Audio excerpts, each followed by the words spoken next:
Hello and welcome to all my dear students. क्या हाल चाल है आप लोगों के, कैसे हैं आप सब लोग। तो उम्मीद करता हूं भाई सब बहुत बढ़िया होंगे और आप लेक्चर नंबर 10 को सारे बच्चे अच्छे से रिवाइज करके आए होंगे, है ना। ये लेक्चर नंबर 11 है जो आप लोगों को रिकॉर्डेड फॉर्म में मिल रहा है केमिकल बॉन्डिंग का। ठीक है, लास्ट क्लास में हम लोग पढ़ रहे थे डाइपोल मोमेंट्स, याद है आप लोगों को। और डाइपोल मोमेंट के भी मैंने आपको कुछ क्वेश्चंस होमवर्क में दिए थे, लेकिन इससे पहले पिछला वाला जो लेक्चर था उसमें आपको खूब सारे क्वेश्चंस हाइब्रिडाइजेशन के वो होमवर्क में दिए गए थे। इस वाले सेशन में सबसे पहले हम लोग उन क्वेश्चंस को डिस्कस करेंगे जो आपका होमवर्क था, और फिर उसके बाद मैं polarity of bond dipole moment वाले कॉन्सेप्ट पे आने वाला हूं। ठीक है, ये वाला जो सेशन है ये आप लोग मैं आपसे यही कहूंगा कि भाई संडे ही है, कल आप ये संडे को ये वाला सेशन मिल रहा है तो इसको इसी दिन खत्म कर लें, है ना। इसको आगे के लिए ना छोड़े, नहीं तो फालतू में आपका बैकलॉग क्रिएट करेगा। बहुत लंबा सेशन नहीं दूंगा, इसका मतलब एक्स्ट्रा क्लास है, इसका मतलब ये नहीं कि मैं 2.5-3 घंटे का सेशन दे रहा हूं। छोटा सेशन होगा, बहुत ज्यादा चीजें नहीं होंगी, लेकिन हाँ एक सिग्निफिकेंट ऐसा कंटेंट होगा जो आपको इस वाले सेशन में मिलने वाला है। ऑलराइट, तो चलो फिर करें स्टार्ट सेशन को। क्या क्या चीज करने वाले हैं, सबसे पहले तो भैया आज हम लोग होमवर्क डिस्कस करेंगे, फिर उसके बाद मैं आपको डाइपोल मोमेंट की कहानी बताऊंगा, और अगर डाइपोल मोमेंट हमारा खत्म हो गया तो फिर हम लोग बात करने वाले हैं फजान्स रूल के बारे में। ठीक है ना, ये सारा आज का अपना टॉपिक रहने वाला है। चलिए फिर करते हैं स्टार्ट। कुछ क्वेश्चन जो होमवर्क थे उससे हम लोग शुरुआत करते हैं। आप लोगों को कुछ क्वेश्चंस दिए गए थे सॉलिड स्टेट में हाइब्रिडाइजेशन कैलकुलेट करने के, याद है। तो जैसे मान लो N2O5 दे रखा था आपको, सॉलिड स्टेट में बोला गया था कि ये NO2 प्लस और NO3 माइनस में एग्जिस्ट करता है। NO2 प्लस में हाइब्रिडाइजेशन आप लोगों ने चेक किया होगा, नाइट्रोजन है उसके पास दो बॉन्ड पेयर और 0 लोन पेयर, कोई लोन पेयर नहीं है सर, हाइब्रिडाइजेशन आएगा sp। आप लोगों ने मेरे हिसाब से ये चीज कर ली होगी, क्लियर। यहां पर आप लोगों ने नाइट्रोजन का निकाला होगा सर, यहां पर आपने चेक किया तो सर 3 बॉन्ड पेयर है और सर कोई लोन पेयर प्रेजेंट नहीं है, सर इसका हाइब्रिडाइजेशन क्या है, sp2 है। बात समझ में आ गई, बहुत सिंपल सी चीज है दोनों। यस, क्लियर है। अच्छा आगे चलते हैं। फिर उसके बाद था भाई आपका N2O4, सर ये NO प्लस और NO3 माइनस, NO प्लस में हाइब्रिडाइजेशन की बात होगी नहीं, और NO3 माइनस में हम लोग कैलकुलेट कर चुके हैं। क्या आएगा हाइब्रिडाइजेशन, सर आएगा sp2। ठीक है दादा, क्लियर। आओ आगे आओ, यहां पर N2O3 था, ये NO प्लस हाइब्रिडाइजेशन की बात नहीं होगी, NO2 माइनस चेक कर लेते हैं। नाइट्रोजन के वैलेंस शेल में 5 इलेक्ट्रॉन होते हैं, 6। फिर उसके बाद 2 बॉन्ड बना लिए सर, 2 बॉन्ड पेयर और 1 लोन पेयर, सर हाइब्रिडाइजेशन है sp2। इलेक्ट्रॉन पेयर 3 है सर, स्टेरिक नंबर 3 है, इसका मतलब 3 ऑर्बिटल्स की इंटरमिक्सिंग होगी। 3 ऑर्बिटल की इंटरमिक्सिंग वाला हाइब्रिडाइजेशन कौन सा होता है, sp2 होता है। क्लियर है, ठीक है जी। अब इसके बाद आगे बढ़ते हैं। IF5 सॉलिड स्टेट में IF4 प्लस IF6 माइनस में एग्जिस्ट करता है। सर 7 इलेक्ट्रॉन होते हैं, प्लस आते ही 6 रह गए सर, 6 में से 4 तो बॉन्ड बन गए, इसका मतलब 1 लोन पेयर है, इलेक्ट्रॉन पेयर 5 है, बोले तो हाइब्रिडाइजेशन sp3d हो जाएगा। अरे बोलो, क्लियर, ठीक है साहब। इधर आओ, आयोडीन के वैलेंस शेल में 7 माइनस और 8 हो गए भाई, 6 तो बना लिए बॉन्ड, सर बॉन्ड पेयर है 6, सर लोन पेयर है 1, इलेक्ट्रॉन पेयर 7 है साहब, तो हाइब्रिडाइजेशन हो जाएगा sp3d3। कहानी आपको समझ में आई रही होगी, चेक करना है मतलब आप लोगों को, तो बस ये सारा सब कुछ आप लोगों ने कैलकुलेट कर रखा है। फिर उसके बाद आओ I2 सॉलिड, I3 प्लस और I3 माइनस में, आयोडीन के वैलेंस शेल में 7 इलेक्ट्रॉन होते हैं, प्लस आते ही 6 आ गया, 6 में से बेटा 2 ने बॉन्ड बना लिया, तो बॉन्ड पेयर हो गए 2, बॉन्ड पेयर है जी 2, और लोन पेयर कितना है, लोन पेयर भी सर 2 ही है, ऑब्वियस है, 6 थे, 6 में से 2 बॉन्ड बन गए तो पीछे 4 बचे, 4 मतलब 2 lone pair. Sir electron pair 4 है साहब, हाइब्रिडाइजेशन हो जाएगा sp3। क्लियर, कोई दिक्कत नहीं। I3 माइनस में आओ, सर 7 इलेक्ट्रॉन होते वैलेंस शेल में, माइनस आते 8 हो गए, और 8 में से देखो 8 में से 2 ने बना लिया बॉन्ड, बॉन्ड पेयर है 2, पीछे बचे 6, बोले तो लोन पेयर है 3, इलेक्ट्रॉन पेयर है 5, और इलेक्ट्रॉन पेयर 5 में हाइब्रिडाइजेशन क्या होता है, sp3d होता है। ठीक है ना, ये सारे सिर्फ आप लोगों को अपना आंसर चेक करना है कि सही है या फिर नहीं है। I2Cl6 ये लिक्विड स्टेट में था, ICl2 प्लस और ICl4 माइनस में एग्जिस्ट करता है। एक बार फटाफट से चेक कर लेते हैं क्या होगा। सर आयोडीन के वैलेंस शेल में वापस से वही चेक कर लो ना यार, 7 इलेक्ट्रॉन थे, प्लस आते 6 बचे, 2 बन गए बॉन्ड, और भैया 2 है लोन पेयर, इलेक्ट्रॉन पेयर 4 है जी, तो हाइब्रिडाइजेशन sp3 हो जाएगा। बोलो हाँ कि ना, यस। आगे आओ, ICl4 minus, sir valence shell में 7 माइनस आते 8, 8 में से बन गए 4 बॉन्ड, सर लोन पेयर है 2, और सर इलेक्ट्रॉन पेयर 6 है, बोले तो हाइब्रिडाइजेशन sp3d2 होने से कोई नहीं रोक सकता। क्लियर ना, आसान है यार। यस, तो उम्मीद कर रहा हूं सब लोगों के एकदम बढ़िया होंगे, सब लोगों ने अपने आंसर मैच कर लिए होंगे। इसके बाद कुछ एमसीक्यूज थे, वो आपके होमवर्क है। देखो क्या कह रहा है, विच of the following is planar molecule, इनमें से कौन सा प्लेनर है भाई। देखो CF4 तो CH4 तो हो ही नहीं सकता सर, ये तो टेट्राहेड्रल होता है। यस, और यहां देखो BCl3 बोरोन का हाइब्रिडाइजेशन sp2 है सर, ये प्लेनर होगा। ऑप्शन नंबर सी करेक्ट होगा। आंसर चेक कर लियो। यस, नेक्स्ट ये वाला क्वेश्चन कुछ बच्चों ने पूछा मेरे पास कि साहब ये प्रोटोनेशन का क्या मतलब है। प्रोटोनेशन का मतलब है प्रोटोन के साथ बॉन्ड बनाने की टेंडेंसी, है ना। कोई कहना इसका प्रोटोनेशन हो गया, मतलब प्रोटोन उसके पास आके जुड़ गया, प्रोटोनेशन हो गया। अब प्रोटोन होता क्या है मुन्ना, आप लोग स्ट्रक्चर ऑफ एटम पढ़ के आए हो। प्रोटोन बोले तो H+, ठीक है। तो ये था पानी, H2O था सर, H2O के साथ कौन जुड़ गया, H+ जुड़ गया। देखो कैसे जुड़ा सर, इसके पीछे की थोड़ी कहानी भी समझा दो आप हमें। सर ऑक्सीजन के पास होता है लोन पेयर 2, दादा इधर देखियो 2 लोन पेयर है, हाइड्रोजन भूखा नंगा, इसके पास कुछ नहीं है, कोई इलेक्ट्रॉन नहीं है, ठीक है ना। तो ये बॉन्ड बनाने के लिए ऑक्सीजन अपने दोनों इलेक्ट्रॉन देता है H+ को। अच्छा सर इसका मतलब ये तो कोऑर्डिनेट बॉन्ड है, बिल्कुल है भैया कोऑर्डिनेट बॉन्ड है सर। ऐसा करने से hydrogen oxygen hydrogen hydrogen, oxygen पे चार्ज आया प्लस, और सर इसके पास बचा सिर्फ और सिर्फ एक लोन पेयर। क्लियर है, बात समझ में आ गई। तो सर यहां पर चेक करो एक बार, सर ऑक्सीजन सेंट्रल एटम है, उसके पास 3 तो है सर बॉन्ड पेयर, सर 1 है लोन पेयर। इलेक्ट्रॉन पेयर 4 है मुन्ना, इलेक्ट्रॉन पेयर 4 है, इसका मतलब इसका हाइब्रिडाइजेशन हो जाएगा sp3। Yes yes yes, sp3 था सर। हाइब्रिडाइजेशन तो यहां पर भी H2 में भी sp3 था, है ना। लेकिन पता दिक्कत क्या थी, दिक्कत ये थी कि यहां 2 बॉन्ड पेयर था और 2 लोन पेयर था। यस, तो सिर्फ कुछ नहीं, जब लोन पेयर 2 बॉन्ड पेयर था ना, तो इसकी जो शेप थी वो कैसी थी सर, वो था एंगुलर, वी शेप बोल दो या फिर आप बेंट भी बोल सकते हो। यहां पर क्या हुआ, जब sp3 हुआ ना तो एक लोन पेयर रह गया, इसकी वजह से इसकी जो ज्योमेट्री है वो कैसी हो गई है, ट्राइंगुलर पिरामिडल हो गई है। मेरी बात समझ में आई, ट्राइंगुलर पिरामिडल हो गई। तो क्या प्रोटोनेशन की वजह से हाइब्रिडाइजेशन चेंज हुआ, नहीं चेंज हुआ सर। क्या मॉलिक्यूल का शेप चेंज हुआ सर, बिल्कुल चेंज हो गया, इधर एंगुलर था इधर पिरामिडल हो गया। सर क्या कोवेलेंसी चेंज हुई, बिल्कुल चेंज हुई है साहब। यहां पर H2O में आपका जो ऑक्सीजन है, अरे मुन्ना कितने बॉन्ड बना रहा है ये बना रहा है सर 2 बॉन्ड, तो कोवेलेंसी 2 थी, H3O+, इसको आप हाइड्रोनियम आयन बोलते हो। आगे जाके आप काफी इसके बारे में काफी सारी चीजें पढ़ोगे आप लोग ना, हाइड्रोनियम आयन बहुत काम की चीज है ना, ये चीज हाइड्रोनियम आयन। और यहां पर ऑक्सीजन कितने बॉन्ड बनाने लग गया, 3 बॉन्ड, कोवेलेंसी भी चेंज हो गई। तो सर ये दोनों चेंज हुए हैं, इसका मतलब ऑप्शन नंबर डी करेक्ट है, both B and C. Clear है, चलिए जी आगे चलते हैं अगले क्वेश्चन की तरफ। लिखता है कि in which reaction hybridization of underline atom does not changed, जहां पर हाइब्रिडाइजेशन चेंज नहीं होता। इधर देखो BF3 बोरोन का हाइब्रिडाइजेशन sp2 है, चेक कर लियो, और BF4 माइनस में बोरोन का हाइब्रिडाइजेशन sp3 आएगा। ये अब मुझे कैलकुलेट करवाने की जरूरत नहीं पड़नी चाहिए, इतने एग्जाम्पल करवा दिए तुम्हें कि अब तो हर एग्जाम्पल ऐसे चुटकियों में सॉल्व हो जाना चाहिए, कहां पर क्या हाइब्रिडाइजेशन है। ठीक है, आओ देखें। नाइट्रोजन, इसके पास 3 bond pair, 1 lone pair, hybridisation sp3, NH4+, कोई लोन पेयर नहीं, 4 बॉन्ड पेयर, हाइब्रिडाइजेशन sp3। सब यहां चेंज नहीं हो रहा, ठीक है दादा। तो कौन सा ऑप्शन करेक्ट हो गया sir, option number B correct है, खत्म कहानी। आगे चलिए सर, ये तो बहुत जल्दी सॉल्व होने वाला है। बिल्कुल है भाई, ये बहुत आसान है questions. In which of the following hybridization lone pair are observed on opposite positions? Opposite position पे lone pair होने चाहिए, ऐसा किसमें होता है, sp3d2 होता है क्या, sp3d2। सर sp3d2 जो है, देखो sp3d में नहीं होता, sp3d में क्या होता है, आपका लोन पेयर कौन सी पोजीशन पे आता है सर, इक्वेटोरियल पोजीशन पे आता है, बिल्कुल ऑपोजिट नहीं होता, ठीक है ना। लेकिन अगर मैं sp3d2 की बात करूं, जब ज्योमेट्री ऑक्टाहेड्रल होती है, इसमें अगर 2 लोन पेयर आएंगे, याद करो XCF4 2 लोन पेयर होते थे, दोनों लोन पेयर एक दूसरे के ऑपोजिट एंड्स पे आते हैं, ऑप्शन नंबर बी करेक्ट होगा।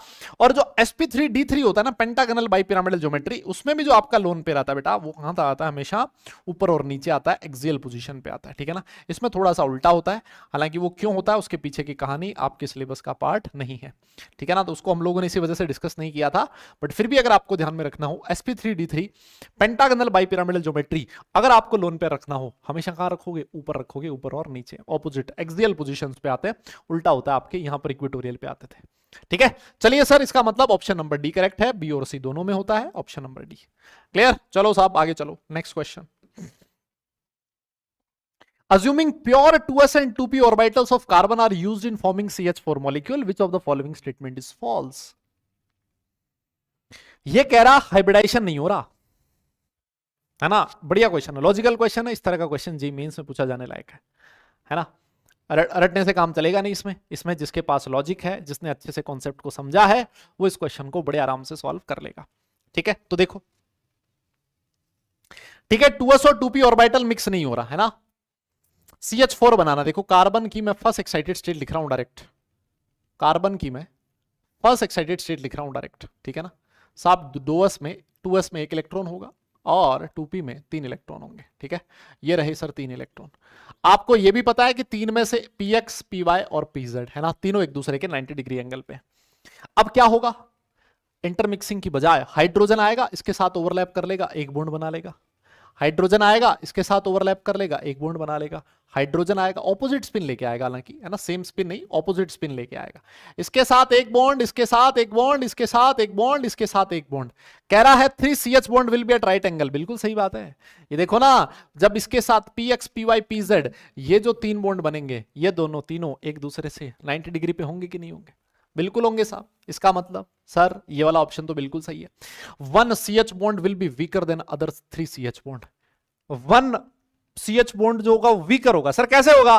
देखो भैया, एक जो बॉन्ड बन रहा है ना मुन्ना, एक बात देख देख इधर देख, तो ये जो बॉन्ड बन रहा है ना कार्बन हाइड्रोजन, ये कौन सी हाइड्रोजन कौन सा ऑर्बिटल लेके आता है? s ऑर्बिटल लेके आता है। ठीक है ना, तो ये जो बॉन्ड बन रहा है, ये बन रहा है 2s 1s ओवरलैपिंग से। ये वाले जो बॉन्ड बनेंगे, ये 2p, ये वाला बन रहा है 2p 1s से। ये भी किससे बन रहा है? 2p 1s से। ये भी किससे बन रहा है बेटा? 2p 1s से। और हम लोगों ने एक चीज पढ़ी थी कि 2s 2s या फिर ss ओवरलैपिंग जो होती है वो sp के कंपैरिजन में वीक होती है। तो जो एक बॉन्ड होगा ये वाला वीक होगा, जो 3 बॉन्ड होंगे ये बहुत बढ़िया स्ट्रॉन्ग होंगे इसके कंपैरिजन में। The shape of molecule will be tetrahedral ना, ये गलत है सरासर। अरे भाई तो एक बात बता, जब तू ऊपर तो कह के आया कि आपके राइट एंगल पे प्रेजेंट हो, कि 90 डिग्री के एंगल पे प्रेजेंट हो, तो फिर टेट्राहेड्रल कैसे हो सकता है? टेट्राहेड्रल के लिए तो चाहिए 109.28। अरे बोलना यार। यस बिल्कुल सही बात है sir, option number C correct हो जाएगा। समझ में आ गई बात? ठीक है ना, इनकरेक्ट पूछा था हमसे, तो इनकरेक्ट ऑप्शन नंबर सी है। चलिए आगे चलते हैं नेक्स्ट क्वेश्चन की तरफ। In which of the following pairs the hybridization of central atom is same but molecular geometry is not the same? अच्छा, हाइब्रिडाइजेशन सेम होना चाहिए, मतलब मॉलिक्यूलर ज्योमेट्री मतलब ये शेप की बात कर रहा है, वो सेम नहीं होनी चाहिए। चलो देख लेते हैं ऐसी क्या बात है। हाइब्रिडाइजेशन सेम होना चाहिए, मॉलिक्यूलर ज्योमेट्री सेम नहीं होनी चाहिए।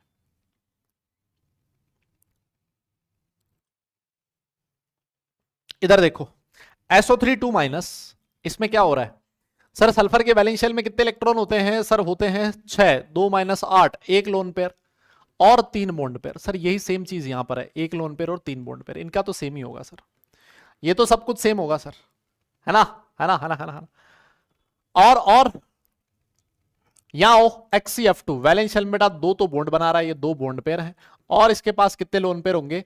8 में से 2 बॉन्ड बन गए, 3 लोन पेयर होंगे। ठीक है ना, 3 लोन पेयर होंगे, तो ये हो गया हाइब्रिडाइजेशन sp3d। और sp3 हाइब्रिडाइजेशन में ट्राइगोनल बाइपिरामिडल ज्योमेट्री होती है, लेकिन लोन पेयर जो होंगे वो कौन सी पोजीशन पे आएंगे सर? वो आएंगे इक्वेटोरियल पोजीशन पे। तो ये मॉलिक्यूलर ज्योमेट्री कैसी होगी इसकी? लीनियर होगी। कैसी होगी? लीनियर होगी। समझ गए आप लोग? तो हम लोगों ने पढ़ा था उधर VCPR में। आओ ICl3 के पास चलो। वैलेंस शेल में कितने इलेक्ट्रॉन सर? 7 इलेक्ट्रॉन, 7 में से 3 बॉन्ड बना लिए सर। लोन पेयर कितने हैं? 2 हैं सर। हाइब्रिडाइजेशन क्या होगा? sp3d होगा। लेकिन मेरे भाई sp3d में आज देख लोन पेयर 2 ही हैं सर, लोन पेयर 2 ही हैं। लोन पेयर चलेगा इक्वेटोरियल पे। ये देख इसका शेप कैसे बन गया सर? ये टी शेप है। वाह सर, बढ़िया क्वेश्चन है, एकदम जोरदार क्वेश्चन है। हाइब्रिडाइजेशन दोनों का सेम है, लेकिन जो मॉलिक्यूलर ज्योमेट्री है वो डिफरेंट है सर। यहां पर ज्योमेट्री की बात शेप से कर रहा है ना, मॉलिक्यूलर ज्योमेट्री स्ट्रक्चर की बात कर रहा है। तो ये लीनियर है, ये टी शेप है। क्वेश्चन में यही पूछा था कि हाइब्रिडाइजेशन सेम होना चाहिए और ये जो शेप है वो डिफरेंट होना चाहिए। कौन से ऑप्शन में है सर? ऑप्शन नंबर डी में है। बताइए, क्लियर है ये चीज? समझ में आ गई सब लोगों को? आगे चलते हैं फिर नेक्स्ट क्वेश्चन। ये तो यार एकदम फालतू सा क्वेश्चन है। मैक्सिमम एस कैरेक्टर किसमें होगा? जहां हाइब्रिडाइजेशन sp होगा। sp में परसेंटेज एस होता है 50%। अरे मुन्ना ये है तेरा sp3 और बेटा ये है sp2, डबल बॉन्ड बनाता तो sp2 होता है, तो हाइब्रिडाइजेशन में परसेंटेज एस कैरेक्टर मैक्सिमम यहां होता है। हो गया ये तो। आओ आगे चलो, नेक्स्ट क्वेश्चन।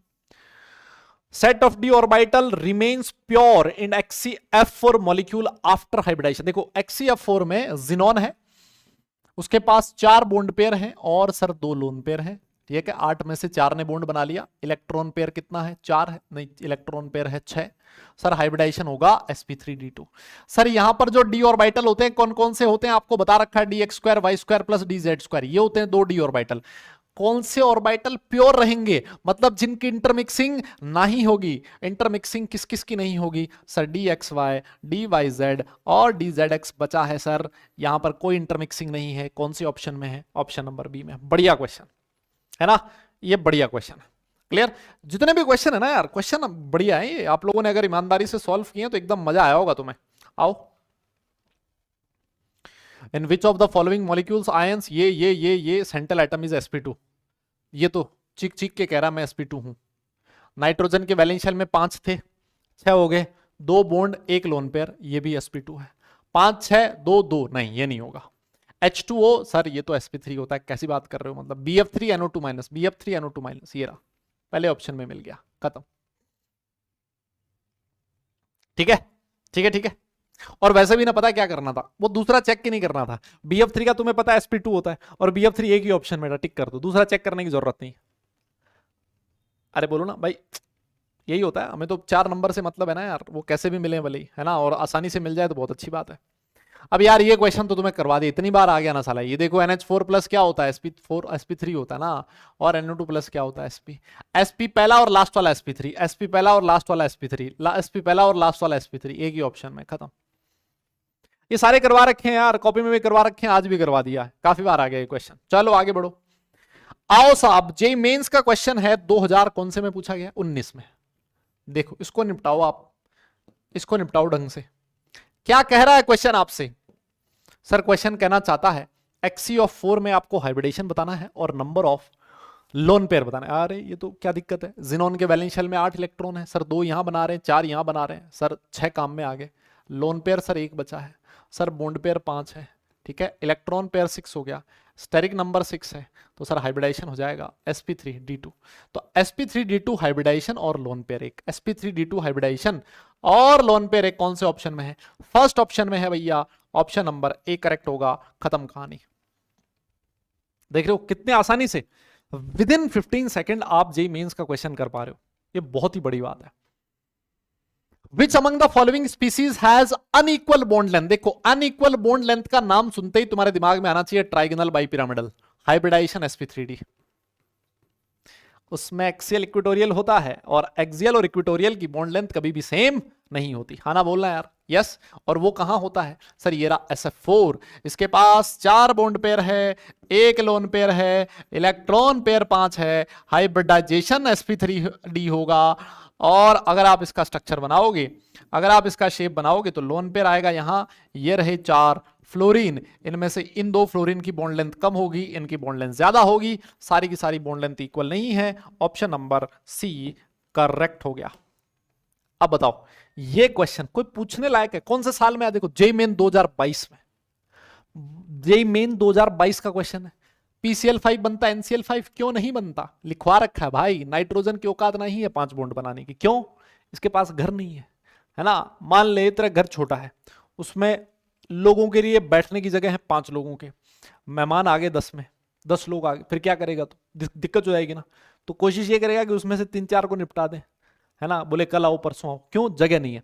ये नाइट्रोजन, ये बेचारा कहता है भाई मेरे पास डी ऑर्बिटल नहीं है, मैं 5 बॉन्ड बना ही नहीं सकता, 5 ऑर्बिटल है ही नहीं मेरे पास, है ना। डी ऑर्बिटल के absence, doesn't have D orbital in its valence shell. Option number B correct है। इसको तो देखते ही ये तो 5 सेकंड में क्वेश्चन खत्म हो जाएगा। आओ जेईई एडवांस 2016 का क्वेश्चन करते हैं भाई। इसको करो, देखिए compound with 2 lone pair central atom. अरे यार 2 लोन पेयर, BrF5 में 1 लोन पेयर होगा, ClF3 में 2 लोन पेयर होंगे, इसके पास भी 2 लोन पेयर होंगे, इसके पास 1 लोन पेयर होगा। कौन कौन से ऑप्शन करेक्ट? मल्टीपल ऑप्शन है क्या? हाँ, अरे भैया बी और सी करेक्ट आ रहा है, चेक कर लो, तुम्हारी कॉपी में लिखे हुए हैं सब, तो इस पर कोई ज्यादा मतलब ध्यान देने की जरूरत है नहीं एक्चुअली, है ना। इतना सीरियस नहीं ले रहा हूं मैं उसको, तुम्हारी कॉपी में है ये नोट्स में, इसलिए आओ देखें, आओ आओ अगला क्वेश्चन करते हैं। ये लो, ये भी जेई एडवांस का क्वेश्चन है, मतलब 2017। क्या बात है सर, एडवांस का क्वेश्चन भी करने लग गए हम लोग। बिल्कुल भाई, क्या दिक्कत है। The sum of the number of lone pair of electrons on each central atom in the following species. देखो जी, पहला कौन सा है, टेलुरियम के साथ ब्रोमीन है, TeBr6 2-। यार एक बात बता, ये कौन सी फैमिली का मेंबर है टेलुरियम, याद है? ओल्ड स्टाइल से टेपो, ओल्ड स्टाइल से टेपो। अरे यार ये ग्रुप 16 है कि नहीं है? बिल्कुल है सर। और ग्रुप 16 के वैलेंस शेल में 6 इलेक्ट्रॉन होते हैं। यस, 6 में से 2 - 2 सर 8 हो गए। 8 में से 6 ने बॉन्ड बना लिया। सर इसके पास लोन पेयर कितना है, जल्दी बोलो। क्या इसके पास एक लोन पेयर है? यस, बहुत बढ़िया, आगे चलो। सर Brf2+, ये भी देख लो, क्या दिक्कत है। सर ब्रोमीन के वैलेंस शेल में 7+ आते ही 6 हो गया, 2 बॉन्ड बना लिए सर, लोन पेयर कितना, 2। ठीक है, और देखो SnF6। अब देखो ना, जैसे ही कोई बच्चा SnF6 देखता है ना, उसको लगता है साला ये गलत है। SnF6 तो उसने कोई मॉलिक्यूल पढ़ा ही नहीं है। अरे भाई तूने नहीं पढ़ा तो क्या हुआ, मॉलिक्यूल होता नहीं है क्या? देख, सल्फर के वैलेंस शेल में 6 इलेक्ट्रॉन होते हैं कि नहीं होते?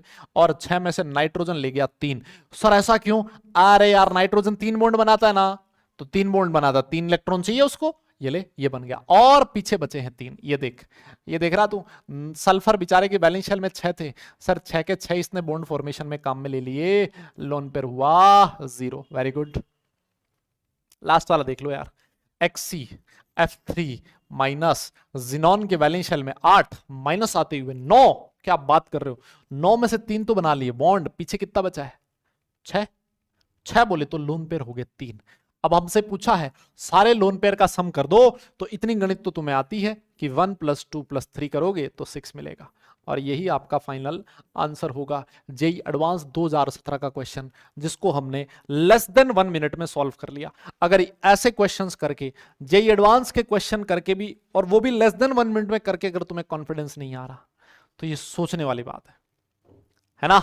ये बहुत ही टॉपिक ऐसा है जिसको हमने इतनी अच्छे तरीके से पढ़ा है।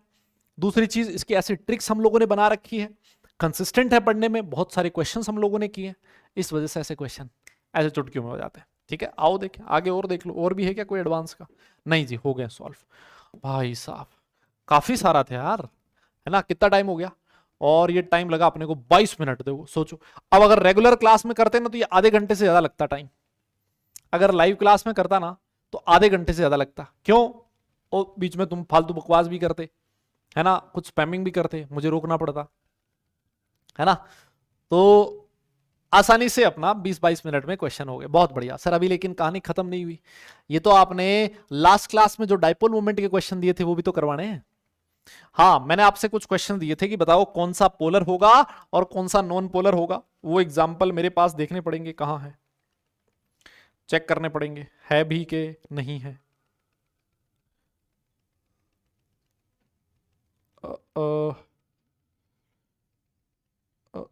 1 मिनट रुकियो। हाँ, अभी याद थोड़ी रहेंगे यार इतने सारे। देखते हैं, 1 मिनट रुको, आप 1 मिनट रुको। कौन सा बैच है अपना? अर्जुना जी। सब्जेक्ट क्या है अपना? Inorganic chemistry, chemical bonding, notes class 10th। ठीक है, एक बार लिख लेते हैं ना यार सारे के सारे। ये रहे सर, ये रहे सर, बहुत बढ़िया बहुत बढ़िया सर। ये वाले हैं, एक साथ लिख लेते हैं, है ना? कौन कौन से? H2O है, ये वाला कलर दिख तो रहा है ना तुम्हें? चलो चेंज करता हूं, दूसरा ले लेते हैं, है ना? ये ले लेते हैं, H2O है, और नेक्स्ट है जी NF3। फिर उसके बाद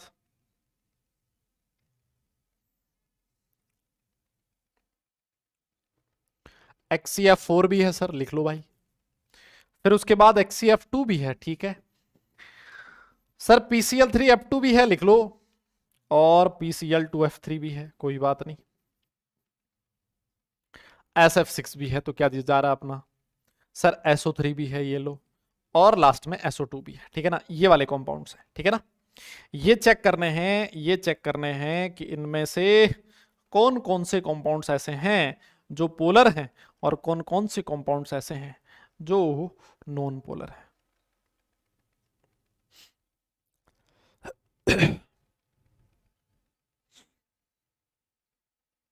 क्लियर? ठीक है जी सर, देख लेते हैं फटाफट से। देखो जनाब H2O आपको बताया गया था, H2O, ठीक है ना, H2O, H2O की शेप सारी दुनिया जानती है। ये होता है सर, ये होता है सर, दो लोन पेयर होते हैं सर इसके पास, है ना, ये देखो मिकी माउस की तरह कान है इसके। सर ऑक्सीजन जो है वो खींचेगा इस बॉन्ड के जो इलेक्ट्रॉन्स हैं, सर इस वाले बॉन्ड के इलेक्ट्रॉन ऑक्सीजन खींचेगा, डाइपोल मोमेंट इधर, इसका भी डाइपोल मोमेंट इधर, इन दोनों का डाइपोल मोमेंट ऊपर की तरफ होगा, कोई कैंसिल करने वाला है ही नहीं। तो इसका म्यूनेट जो है सर, म्यूनेट जो है वो नॉन जीरो है, और म्यूनेट नॉन जीरो है, इसका मतलब सर ये नॉन पोलर है। बोलो यार, हाँ ना बोलना यार, ठीक है सर, बिल्कुल सही बात है। आइए अगला वाला चेक कर लेते हैं। मैं उम्मीद कर रहा हूं ये सारे तुमने सॉल्व कर रखे हैं, मैं बस वापस तुम्हें करवा रहा हूं, है ना, जिससे कि आप लोग ये भी चेक कर पाओ कि आपने सही किया है नहीं किया है, या फिर किसी का कुछ गलत भी हो जाए तो भी चेक कर ले यार, ऐसी क्या बात है ना। आओ देखें सर NF3 देख लो। तो भैया NF3 में क्या हो रहा है सर, नाइट्रोजन है सर, इसके पास 3 बॉन्ड पेयर हैं और एक लोन पेयर है। यस यस, ये लोन पेयर है, ठीक है ना। तो देखो आप लोगों को एक चीज बताई गई थी, लोन पेयर जो होता है उसका डाइपोल मोमेंट ऊपर की तरफ लेते हैं हम लोग ऑर्बिटल, और फ्लोरीन नीचे खींच रहा है, ये भी नीचे खींच रहा है, ये भी नीचे खींच रहा है। अब देखो बहुत सारे लोग कंफ्यूज हो जाते हैं, इन तीनों का जो रिजल्टेंट आएगा ना नीचे वालों का, बेटा इन तीनों का रिजल्टेंट तो नीचे आएगा, यस, और ये वाला जो है ये ऊपर है। तो बहुत सारे लोग ऐसा सोचते हैं कि ये कैंसिल आउट हो जाएंगे, ना ना ना ना ना ना, कैंसिल आउट तभी होंगे जब इन दोनों का मैग्नीट्यूड सेम रहेगा। अरे भैया ये तो लोन पेयर का डाइपोल मोमेंट है और ये बॉन्ड पेयर का डाइपोल मोमेंट है, कभी भी इक्वल नहीं हो सकता, है ना। लोन पेयर का डाइपोल लोन पेयर से ही कट हो सकता है, इसके अलावा लोन पेयर और बॉन्ड पेयर दोनों एक दूसरे के डाइपोल मोमेंट को कैंसिल आउट नहीं कर सकते, because these two dipole moments are not same in magnitude. Yes, तो सर इसका भी म्यू नेट जो है वो नॉन जीरो है, म्यू नेट नॉन जीरो है, इसका मतलब ये भी, अबे यहां नॉन पोलर क्यों लिखा है बे, ये पोलर होगा भाई, कैसा होगा, पोलर होगा, तो ये भी कैसा होगा बेटा, पोलर होगा। समझ में आ गई आपको बात, ठीक है आगे चलिए। नेक्स्ट दे रखा XCF4, यहां पर चेक कर लो। XCF4 हम लोगों ने पढ़ा है, इसके पास 2 लोन पेयर होते हैं, sp3d2 हाइब्रिडाइजेशन होता है ना, और ये सर प्लेनर होता है मॉलिक्यूल, है ना, ये सर प्लेनर होता है, स्क्वायर प्लेनर मॉलिक्यूल होता है। ये देखो सर, इधर देखो आप सर, ये लोन पेयर का ये lone pair 180 degree angle cancel out हो गया, ठीक है ना। सर ये वाला जो है इसको कैंसिल आउट कर देगा, ये वाला इसको कैंसिल आउट कर देगा, सर मर भिड़ लिए सारे के सारे, म्यू नेट जीरो आ गया सर, और म्यू नेट जीरो आते ही आपने बोल दिया नॉन पोलर है। कैसा है, नॉन पोलर है। बात समझ गए आप लोग, बोलो ना यार। अब देखो बहुत सारे लोग आप में से ऐसे भी होंगे जो ये सोच रहे होंगे, साला ये ऐसे कैसे बना दिया, ये तो सर ने पढ़ाया नहीं मुझे, है ना, और सर तो इतनी तेज तेज करवा रहे हैं, ये तो करवाना चाहिए था पहले, फिर तो हमें समझ में आएगा। अरे मुन्ना ये कर चुके हैं सारा सब कुछ हम लोग, है ना, स्ट्रक्चर हाइब्रिडाइजेशन VCPR में भी कर लिया था, और अभी हमने हाइब्रिडाइजेशन में भी कर लिया था, तो ये सारी चीजें हो चुकी हैं, कुछ भी ऐसी नहीं है जो हमने नहीं करी है। ठीक है चलिए फिर आगे चलते हैं, XCF2 के बारे में बात कर लेते हैं। ये है जिनॉन, ठीक है सर। XCF2 का जो स्ट्रक्चर था ये भी हम लोगों ने बनाया था। XCF2 में देखो ये 3 लोन पेयर हैं, ये रहे, ये 3 लोन पेयर हैं, और ये फ्लोरीन, ये फ्लोरीन। देखो ये तो सारे लोग इत्तेफाक रखते हैं इस बात से कि ये 3 लोन पेयर 120 डिग्री के एंगल पे हैं, तो इसका मतलब सारे मर बिड़ेंगे, जीरो हो जाएंगे। बताया था ना, 3 अगर आपके डाइपोल जो इक्वल मैग्नीट्यूड में हो और 120 डिग्री के एंगल पे हो तो रिजल्टेंट जीरो आता। लास्ट क्लास में किए थे ये क्वेश्चन, है ना। और यहां पर भी देखो सर, इसका डाइपोल इसके डाइपोल को कैंसिल कर देगा, क्योंकि ये दोनों भी 180 डिग्री के एंगल पे है, ठीक है ना। तो सर इसका डाइपोल मोमेंट कितना आएगा, जीरो आएगा। सर ये भी कैसा होगा, नॉन पोलर होगा। समझ रहे हो तुम मेरी बात को, ठीक है आगे आओ। फिर कौन है, PCl3, ये बहुत बढ़िया था, ये बहुत बढ़िया था गुरु, है ना। देखो ये sp3d हाइब्रिडाइजेशन था। मैंने आपको एक चीज बताई थी कि जब भी ट्राइगोनल बाइपिरामिडल ज्योमेट्री होती है तो उसमें जो हाईली इलेक्ट्रोनेगेटिव एलिमेंट होता है, जैसे फ्लोरीन वगैरह हो गया, हमेशा कहां आएगा सर, ये हमेशा आएगा एक्सियल पोजीशन पे, ठीक है ना। अब देखो ये तो आप लोग जानते हो कि 3 क्लोरीन एक ही प्लेन में है, 3 dipole moment, 3 same dipole moment एक दूसरे से 180 डिग्री के 120 डिग्री के एंगल पे है, तो ये सारे के सारे एक दूसरे को कैंसिल आउट कर देंगे, प्लेन वाले कैंसिल आउट कर देंगे, ये भी इसको कैंसिल आउट कर देगा। सर यहां पर जो म्यू नेट आएगा सर वो जीरो हो जाएगा। सर म्यू नेट जीरो है बोले तो ये भी सर कैसा होगा, सर ये भी नॉन पोलर हो जाएगा। अरे बोलो ना यार, क्लियर है? यस, बहुत बढ़िया। नेक्स्ट देख लेते हैं, ये वाला देख लो, PCl3 नहीं PCl2F3 है ना। अब देखो, जब आप ये वाला बनाओगे ना तो भाई देखो, कॉमन सेंस की बात है, कॉमन सेंस की बात है, 2 फ्लोरीन तो यहां आ गए, लेकिन अभी भी एक फ्लोरीन बचा हुआ है ना, तो ये फ्लोरीन कहां आएगा? इक्वेटोरियल पे आएगा। अब ये इसको कैंसिल आउट कर देगा, लेकिन ये तीन एक दूसरे को कैंसिल आउट नहीं कर पाएंगे। 120 डिग्री के एंगल पे तीन डाइपोल मोमेंट एक दूसरे को कैंसिल आउट तभी कर पाते हैं जब उनके बीच, जब वो तीनों सेम हो, जब वो तीनों डाइपोल मोमेंट सेम होंगे ना तभी कैंसिल आउट होगा। बेटा ये तीनों डाइपोल मोमेंट सेम नहीं है सर, इसका म्यू नेट जो होगा वो नॉन जीरो होगा। इसका मतलब ये जो मॉलिक्यूल है सर ये पोलर मॉलिक्यूल होगा। मेरी बात समझ में आई है ना भाई? ये क्लोरीन क्लोरीन फ्लोरीन इसका सेम है लेकिन इसका अलग है। तीन डाइपोल मोमेंट 120 डिग्री के एंगल पे हैं, कैंसिल आउट तभी होता है जब वो तीनों डाइपोल मोमेंट सेम हो। यहां पर सेम नहीं है, है ना, इसी वजह से कैंसिल आउट नहीं होगा। बहुत बढ़िया, आगे आइए। SF6 तो यार तुम लोग कर लोगे, ये तो है ना, SF6 तो तुम लोगों ने कर ही लिया होगा। सर ये है सल्फर, फ्लोरीन हाइब्रिडाइजेशन sp3d2 होता है, ये रहा फ्लोरीन, ये रहा फ्लोरीन, है ना सर। ऑक्टाहेड्रल ज्योमेट्री है, और सर ऑक्टाहेड्रल में देखो सब कुछ एक दूसरे को कैंसिल आउट कर देंगे। ये इसको करेगा, ये इसको कर देगा, ये इसको कर देगा, सारे के सारे 180 डिग्री पे हैं। सर म्यूनेट जीरो है साहब, म्यूनेट अगर जीरो है इसका मतलब ये भी कैसा होगा सर, ये भी नॉन पोलर मॉलिक्यूल की कैटेगरी में आएगा। ठीक है, ऑल राइट। और कौन सा है? SO2 SO3 और बचा है, ये भी देख लेते हैं। ऐसी क्या बात है, SO2 SO3 ये भी देख लेते हैं। लो जी सर, SO2 जो है इसका ज्योमेट्री सर, इसके पास दो बॉन्ड पेयर और ये लोन पेयर। सर ये तो कभी जीरो हो ही नहीं सकता सर, कैसी बात कर रहे हो, मतलब ये कैसी बात कर रहे हो आप सर? ऑक्सीजन ज्यादा इलेक्ट्रोनेगेटिव, ऑक्सीजन ज्यादा इलेक्ट्रोनेगेटिव, ये इसकी तरफ, लेकिन सर सेम नहीं है ना मैग्नीट्यूड में। सर ये बॉन्ड पेयर है, ये लोन पेयर है सर, इनका मैग्नीट्यूड कभी भी सेम नहीं हो सकता, म्यूनेट जीरो नहीं आएगा। इसका मतलब ये पोलर मॉलिक्यूल होगा। ठीक है, आओ देखें, SO3 देख लेते हैं, SO3 देख लेते हैं भाई। SO3 सल्फर हाइब्रिडाइजेशन sp2, तीन बॉन्ड पेयर 120 डिग्री के एंगल पे। सर ये तो सारे के सारे सेम ही दिख रहे हैं, सारे के सारे सेम ही दिख रहे हैं ना। देखो ये भी ये भी ये भी तीन बॉन्ड पेयर एक दूसरे से 120 डिग्री के एंगल पे हैं। सर म्यूनेट कितना होगा? जीरो होगा। म्यूनेट जीरो है, इसका मतलब नॉन पोलर होगा। बताओ यार, इतने सारे एग्जाम्पल करवा दिए यार, अब तक तो कॉन्सेप्ट एकदम बढ़िया क्लियर होना चाहिए था। यस, अब तक तो कोई दिक्कत नहीं आनी चाहिए थी, सारे क्वेश्चन हो जाने चाहिए इस तरह के क्वेश्चन। कौन सा पोलर है, कौन सा नॉन पोलर है, मेरे हिसाब से सब कुछ हो जाएगा ना। जैसे मान लो कोई और पूछ ले, है ना, क्या पूछ ले कि सर बता दो XCO2F2, इसका क्या होगा? 4 और 2 6, एक लोन पेयर है, 4 बॉन्ड पेयर है, चेक कर लेते हैं। लो जी, फ्लोरीन कहां भेजे? सर ऊपर भेजो, ऑब्वियस है। एक लोन पेयर ये रहा, ये रहे 2 बॉन्ड पेयर, ये लो। अब बताओ क्या होगा? सर बताना क्या है, आसान है।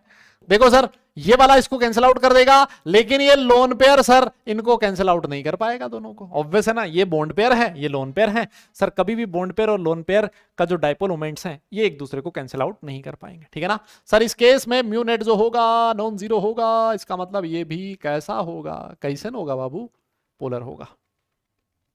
ठीक है, और मान लो ऐसे जो ज्यादा काम में आते हैं ना वो वाले मॉलिक्यूल लिख रहा हूं, एग्जाम में भी क्वेश्चन जनरली वहीं से पूछे जाते हैं। ये देखो XCOF4 है ना, ये है जिनोन, कहां गया जिनोन? हाँ ये है जिनोन। ये देखो इसका स्ट्रक्चर आप लोगों को बता रखा है पहले भी, है ना, VCPR में हम लोगों ने किया था। एक लोन पेयर है और 5 बॉन्ड पेयर है, इस तरह से। अब इसमें चेक करो, इसमें चेक करो। सर ये इसको कैंसिल आउट कर देगा, बिल्कुल। ये इसको कर देगा, बिल्कुल। क्या बॉन्ड पेयर लोन पेयर को कर पाएगा? नहीं। म्यूनेट जीरो आएगा? नहीं, नॉन जीरो है। इसका मतलब ये कैसा होगा? पोलर होगा। भाई इतने सारे एग्जाम्पल करवा दिए यार, अब तो मतलब कोई दिक्कत नहीं है आप लोगों को। Yes yes yes, clear? अरे ठीक है भाई, डन। चलो कुछ और, कुछ अलग तरीके के क्वेश्चंस करते हैं। कुछ अलग तरीके के कौन से? जिनमें रिंग आ जाए, बेंजीन रिंग आ जाए। जिनमें क्या आ जाए? बेंजीन की रिंग आ जाए। सर एग्जांपल दो देखें। बेंजीन ऐसी आप लोगों ने स्ट्रक्चर देखी है? ये देखो, ये है बेंजीन। बेंजीन की रिंग देखी होगी तुम लोगों ने, ऐसा होता ना, ऐसा। ये देखो ऐसा होता ना, ऐसा। और सर ये 3, अरे सर इसमें तो रेजोनेंस होता था, बिल्कुल होता था भैया, ये 3 ऐसे, और सर इसका रेजोनेंस हाइब्रिड ऐसा बनता था, ये देखो सर। सर ये ऑक्सीजन कहां से आ गया बीच में? अब ऑक्सीजन नहीं है ये क्या है सर? ये पाई इलेक्ट्रॉन्स हैं जो इस पूरे मॉलिक्यूल में क्या कर रहे हैं, घूम रहे हैं, रिवॉल्व कर रहे हैं। Delocalised pi electrons, bond pair, sorry bond order 1.5 आता था, पार्शियल डबल बॉन्ड कैरेक्टर इसमें होता था। ये सारी चीजें हम लोगों ने पहले पढ़ी है, ठीक।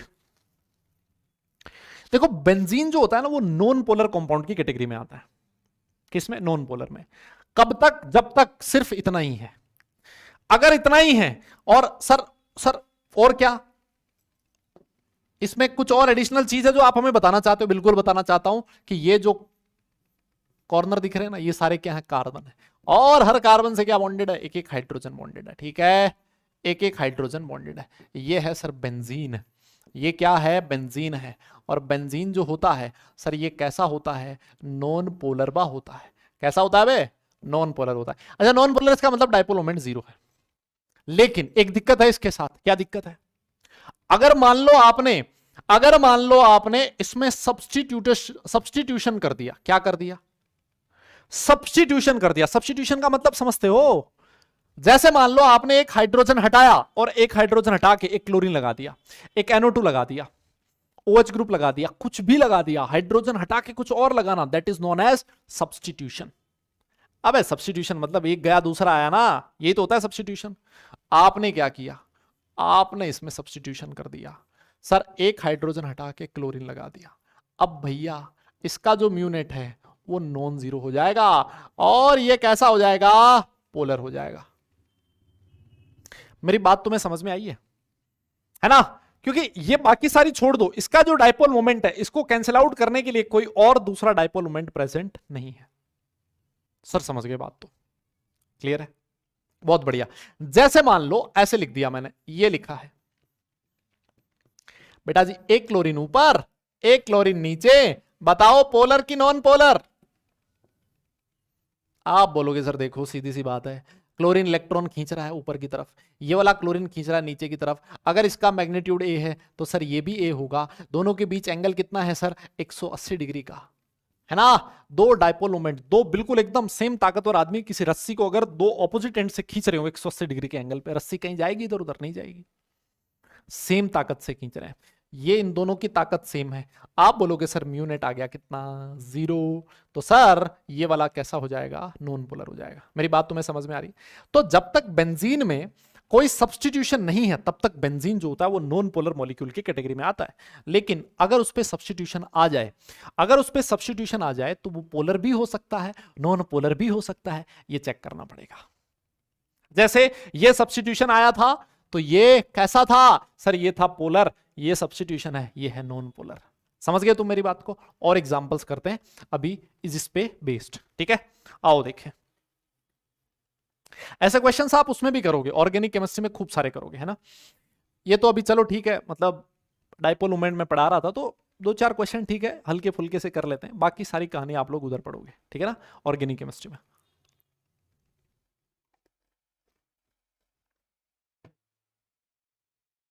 देखो जी, जैसे मान लो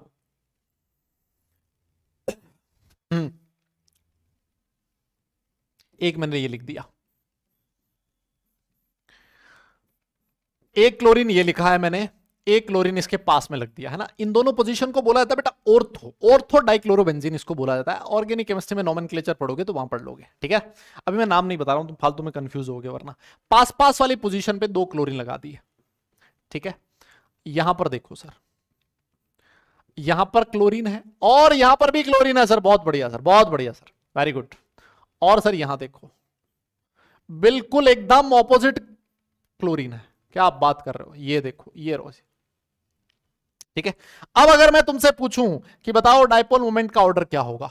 ये है ए, ये है बी और ये है सी। हमसे क्वेश्चन पूछा है order of dipole moment. Yes yes कर लोगे क्या? Order of dipole moment.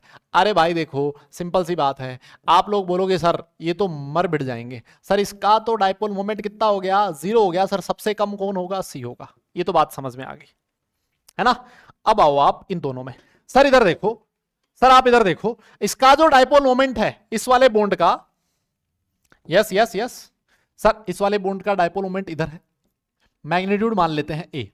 Sir इस वाले बॉन्ड का डाइपोल मोमेंट इधर है, मैग्नीट्यूड मान लेते हैं ए। यस और सर यहां पर बात आती है एंगल की। सर इन दोनों के बीच एंगल कितना है, यहां पर बच्चे गलती कर देते हैं कई बार। तो मुन्ना एक बात बता, जब आप वेक्टर के बीच में एंगल निकालते हो तो उनकी पूंछ को पीछे बढ़ा देते हो, और ये देखो इन दोनों पूंछ के बीच का एंगल कितना है। सर मजा आ गया सर। सर 60 डिग्री है, देखो 60 60 60 60 60 60 है ना, टोटल कितना हो जाएगा 360 डिग्री हो जाएगा। क्या बात कर रहे हो सर, है ना। और देखो इसमें आओ, ये है ए, सर ये भी है, बिल्कुल है भाई बिल्कुल है, क्या बात है, ऐसी बात। सर इनके बीच एंगल कितना है चेक करियो, 120 है। एंगल कितना है 120 है, मानते हो ना इस बात को। अब देखो अगर आपको इसका रिजल्टेंट निकालना हो, सर इसका रिजल्टेंट निकालना हो तो फॉर्मूला बनेगा ए स्क्वायर प्लस 2a² cos 60। बोलना यार भाई, ऐसे ही तो बनेगा। और सर अगर इसका रिजल्टेंट निकालना है तो फॉर्मूला बनेगा √a² प्लस 2a² cos 120। देखो सारी दुनिया जानती है कि cos 20 का जो वैल्यू 120 का वैल्यू होता है वो cos 60 से कम होता है होता ही है।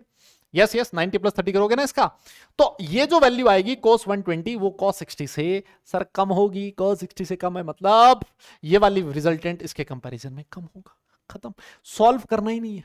बहुत सारे लोग cos 60 की वैल्यू डालेंगे, cos 120 की वैल्यू डालेंगे, सॉल्व क्यों करना है भाई।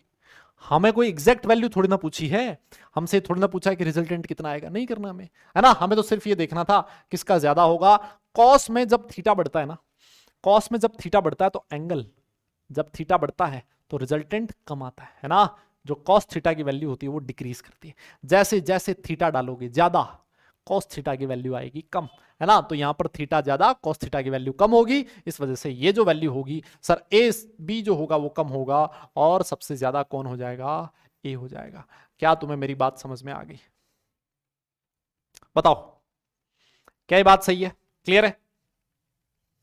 तो इस तरह का क्वेश्चन इसमें पूछा जा सकता है। और देख लेते हैं, अगर तुम कहो तो एक आधा क्वेश्चन और देख लेते हैं। आओ आओ, जैसे मान लो एक बेंजीन ये दे रखी है, ठीक है, देखियो बे गौर से, ये गोला बना दिया, ऑक्सीजन नहीं है, समझ लियो। हाँ क्या है, डिलोकलाइज इलेक्ट्रॉन है। एक क्लोरीन सर यहां घूम रहा है, एक क्लोरीन यहां घूम रहा है, सर एक क्लोरीन यहां घूम रहा है, बहुत अच्छी बात है, ठीक है। और देखो भाई एक दे रखा है ये वाला, सर एक क्लोरीन ये रहा, एक क्लोरीन ये रहा, और एक क्लोरीन ये रहा, सर एकदम जोरदार, ठीक। और एक और देख लेते हैं, ये देखो सर, सर एक क्लोरीन यहां है, दूसरा यहां है, और तीसरा यहां है। चेक करो, ये है मान लो ए, ये है बी, और ये है सी। हमसे पूछ लिया ऑर्डर ऑफ डाइपोल मोमेंट बताओ, ठीक है। क्वेश्चन क्या है, ऑर्डर ऑफ डाइपोल मोमेंट बताओ।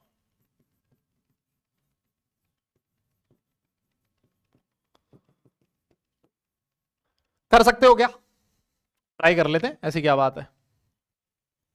देखो जी सर, इसका डाइपोल मोमेंट, इसका डाइपोल मोमेंट कैंसिल आउट, खत्म हो गया कहानी। 180 पे है ना वे, तो इसका जो रिजल्टेंट आएगा वो कितना आएगा, ए। मान लेते हैं रिजल्टेंट कितना आया, ए, ठीक है सर, बहुत बढ़िया। इसका रिजल्टेंट कितना है, ए है सर। सर क्या बात है, मजा आ गया सर। और देखो यहां देखो बे, ये वाला डाइपोल मोमेंट, ये वाला डाइपोल मोमेंट, ये वाला डाइपोल मोमेंट ए ए ए कितने एंगल पे है, अरे भैया 180 पे है भैया। तो म्यू नेट कितना आएगा बे, जल्दी बोलो कितना आएगा, 0 आएगा। सर अगर तीन डाइपोल मोमेंट्स एक दूसरे से 180 डिग्री पे 120 डिग्री पे हों, तीनों डाइपोल मोमेंट अगर मैग्नीट्यूड में सेम है, 120 डिग्री के एंगल पे हैं, तो रिजल्टेंट कितना बनता है, 0 बनता है। यहां पर 0 आ जाएगा। सर इसमें चेक करियो, देख लेते हैं इसमें क्या दिक्कत है। देखो इसका है ए, इधर है, और इसका देखो ए, ये भी है इधर, और इसका है ए इधर। अब सुनियो, गौर से सुनना, बहुत इंपॉर्टेंट चीज है। देखो सर, इसको पीछे बढ़ाओ, इसको पीछे बढ़ाओ, सर इनके बीच एंगल है 120 डिग्री का, मानता हूं बिल्कुल सही है। सर इनका जो रिजल्टेंट आएगा ना वो यही आएगा, बिल्कुल बीच में आएगा 60 डिग्री पे। यस, इससे 60 डिग्री पे मतलब यहीं पे। और सर इसका रिजल्टेंट भी कितना होगा, ए होगा। चेक कर लो, तो कल वाली क्लास में लिखा था हम लोगों ने, है ना। जैसे मान लो दो डाइपोल मोमेंट है ना, वो कितने डिग्री पे है, a² + a² + 2ab 2ab cos 120 है ना। अरे भाई बोलना यार दादा, ठीक है ठीक है। इनके बीच एंगल कितना 120 डिग्री, तो रिजल्टेंट कितना आएगा 2a स्क्वायर है ना बेटा, 2ab क्यों लिखा है 2a स्क्वायर है ना, 2a स्क्वायर। ठीक है, cos 120 -1 -हाफ हो गया, और अगर आप इसको सॉल्व करोगे तो म्यू आ रहेगा a। तो अब देख a और a, सर ये तो हो गया 2a, कितना हो गया 2a, तो इसका जो रिजल्टेंट आया है वो आ गया सर 2a। अब तो भाई अंधा भी कर देगा इस क्वेश्चन को, सबसे ज्यादा है c, फिर है a, सबसे कम है b, खत्म। इस तरह के क्वेश्चन घुमा फिरा के चाहे तो आपसे पूछ सकता है। अब रटने वाली चीज है नहीं, समझने वाली चीज है, वेक्टर सम है। जिसने ईमानदारी से फिजिक्स में वेक्टर सम पढ़ रखा है वो ऐसे क्वेश्चंस को तो आते ही निपटा देगा जड़ से, है ना। उसको ऐसे क्वेश्चंस करने में कोई जोर नहीं आएगा, बड़े आराम से वो इन क्वेश्चंस को सॉल्व कर पाएगा। और जिसने उधर मस्ती करी है, मजे की है, उसको दिक्कत तो आएगी। हालांकि मैंने तो ये मान के पढ़ाया ही नहीं है कि आप लोगों ने फिजिक्स में कुछ पढ़ा है, ठीक है ना। तो मैंने तो यही मान के कि आप लोगों ने फिजिक्स में नहीं पढ़ा है कुछ भी, उसी तरह से हमने सॉल्व किया, ठीक है। एक और क्वेश्चन है, एक आपके एनसीईआरटी का काफी फेमस क्वेश्चन है ना, काफी फेमस क्वेश्चन है कि बताइए म्यू डाइपोल मोमेंट NH3 का ज्यादा होगा या फिर डाइपोल मोमेंट NF3 का ज्यादा होगा। ये काफी फेमस क्वेश्चन है, बहुत फेमस है, बहुत बढ़िया, ठीक है। डाइपोल मोमेंट कंपेयर करना है। देखो दोनों की जो शेप वगैरह है वो तो सेम ही है। ये रहा सर नाइट्रोजन, यहां है H, यहां है H, यहां है H, यहां है लोन पेयर, ठीक है सर। NF3 में भी बिल्कुल सेम ऐसा ही है। ये रहा नाइट्रोजन, यहां है फ्लोरीन, यहां है फ्लोरीन, यहां है फ्लोरीन, और यहां है लोन पेयर, ठीक है साहब। सर चेक कर लेते हैं, एक एक का चेक कर लेते हैं, अभी समझ में आ जाएगा। सर नाइट्रोजन हाइड्रोजन में से नाइट्रोजन ज्यादा इलेक्ट्रोनेगेटिव है, इधर आएगा डाइपोल, इसका भी इधर आएगा डाइपोल मोमेंट, इसका भी इधर आएगा। सर इन तीनों का जो रिजल्टेंट आएगा वो ऊपर की तरफ आएगा। मान लेते हैं रिजल्टेंट था ए, मान लेते हैं रिजल्टेंट कितना था ए था, ठीक है साहब। और ये जो लोन पेयर है इसका भी ऊपर की तरफ आएगा। लोन पेयर की तरफ बोला था टुवर्ड्स द लोन पेयर होता है, अरे बोलो ठीक सर। तो इसका मतलब इसका रिजल्टेंट कितना आ गया A+B, मानते हो ना। ये एनसीईआरटी का क्वेश्चन है इसलिए करवा रहा हूं, सब्जेक्टिव पूछा जा सकता है। इधर आओ इसके पास, हाँ भाई इससे पूछो। फ्लोरीन बोलेगा भाई इलेक्ट्रॉन मैं खींचूंगा, ये बोलेगा मैं खींचूंगा, ये बोलेगा मैं खींचूंगा। इन तीनों का जो रिजल्टेंट आएगा सर वो आएगा सी, पी मान लेते, पी मान लेते, पी मान लेते, ठीक है, बहुत बढ़िया। और सर ये वाला जो है सर ये तो ऊपर की तरफ है, इसका रिजल्टेंट ये है क्यू। तो सर यहां पर दोनों डाइपोल मोमेंट, सर यहां पर दोनों डाइपोल मोमेंट या तो P - Q होगा या फिर Q - P होगा। लेकिन समझने वाली बात यह है कि सर यहां डाइपोल मोमेंट एक दूसरे को कैंसिल आउट कर रहे हैं और यहां पर डाइपोल मोमेंट एक ही डायरेक्शन में जा रहे हैं भैया, ऐड हो रहे हैं। तो सिंपल सी कहानी है, इसका डाइपोल मोमेंट इसके कंपैरिजन में ज्यादा। बस कितना प्यारा कॉन्सेप्ट, एकदम जोरदार, हर चीज समझने वाली, कुछ भी याद नहीं करना, कुछ भी रटना नहीं है, हर चीज को समझना है, ठीक है। ये वाला क्वेश्चन एनसीईआरटी में दिया हुआ है, ठीक है। तो आप लोगों के स्कूल एग्जाम्स में भी इस क्वेश्चन के पूछे जाने की जो प्रोबेबिलिटी है वो बहुत भयंकर है, बहुत जबरदस्त है, पूछा जा सकता है एग्जाम में, ठीक है। आगे चलें फिर, ठीक है साहब आगे चलो। ये बेटा हम लोगों ने काफी सारे क्वेश्चन सॉल्व कर लिए हैं डाइपोल मोमेंट से रिलेटेड। अब मैं आगे एक टॉपिक पे लेके चलता हूं। नोट में 2 पॉइंट लिखे हुए है ना, नोट में 2 पॉइंट लिखे हुए। एक है रेगुलर ज्योमेट्री। सर ये तो नाम सुना सुना सा लग रहा है सर। अबे सुना सुना सा क्या लग रहा है, पढ़ चुके हैं ये। रेगुलर ज्योमेट्री क्या होती है पढ़ चुके हैं, इसकी मैंने आपको कंडीशन बताई थी, क्या थी भाई, no lone pair at central atom.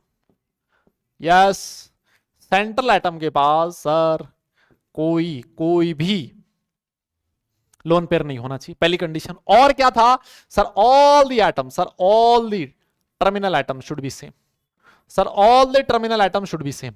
Sir जो दूसरे जुड़े हुए एटम्स है ना, टर्मिनल एटम्स हैं जो सेंट्रल एटम से जुड़े हुए हैं, सर वो सारे के सारे सेम होने चाहिए। ऐसी ज्योमेट्री को हम लोग रेगुलर ज्योमेट्री कहते हैं। सर ये क्यों पढ़ रहे हैं, ये इसलिए पढ़ रहे हैं बेटा क्योंकि जो रिजल्टेंट आता है ना mu of regular geometry, mu of regular geometry 0 आता है, 0। कुछ मत सोचो, अगर तुम्हें कहीं रेगुलर ज्योमेट्री मिल जाए 0 कर दो उसको, खत्म है कहानी, खत्म है। फिर कुछ चेक करने की जरूरत ही नहीं है। जैसे आप बोलोगे सर एग्जांपल दे दो रेगुलर ज्योमेट्री के, भाई बथेरे हैं एग्जाम्पल, कितने सारे तुम्हें लिखवा रखे हैं। BCl2, BF3, CH4, PCl5, SF6, IF7 etceteras. Check कर लो, सारी की सारी रेगुलर ज्योमेट्री है, सब में रिजल्टेंट जो आएगा वो कितना आएगा, 0 आएगा। सेंट्रल एटम के पास कोई लोन पेयर प्रेजेंट नहीं है, पहली चीज। और सेंट्रल एटम से बॉन्डेड जितने भी एटम्स हैं, सारे के सारे एटम्स कैसे हैं, सेम है। और इसी वजह से नेट रिजल्टेंट जाएगा 0। और बेटा अगर रिजल्टेंट 0 है, इसका मतलब सर सारे के सारे मॉलिक्यूल कैसन होंगे, सर ये कैसन होंगे, ये होंगे नॉन पोलर मॉलिक्यूल्स। जब भी तुम्हें रेगुलर ज्योमेट्री दिख जाए कहीं पर भी, सीधा बोल दो, सीधा बोल दो वो लोन पे वो उसका डाइपोल मोमेंट कितना आएगा, 0 आएगा। बहुत बार, और खास तौर पे जब आप जेईई मेंस के क्वेश्चंस करते हो, तो अगर आपको ये कॉन्सेप्ट पता है कि रेगुलर ज्योमेट्री के केस में आपका नेट डाइपोल मोमेंट 0 आएगा, तो आपके क्वेश्चंस बहुत आसानी से हो जाते हैं। आप 4 में से 2 ऑप्शन बड़े आराम से एलिमिनेट कर सकते हो।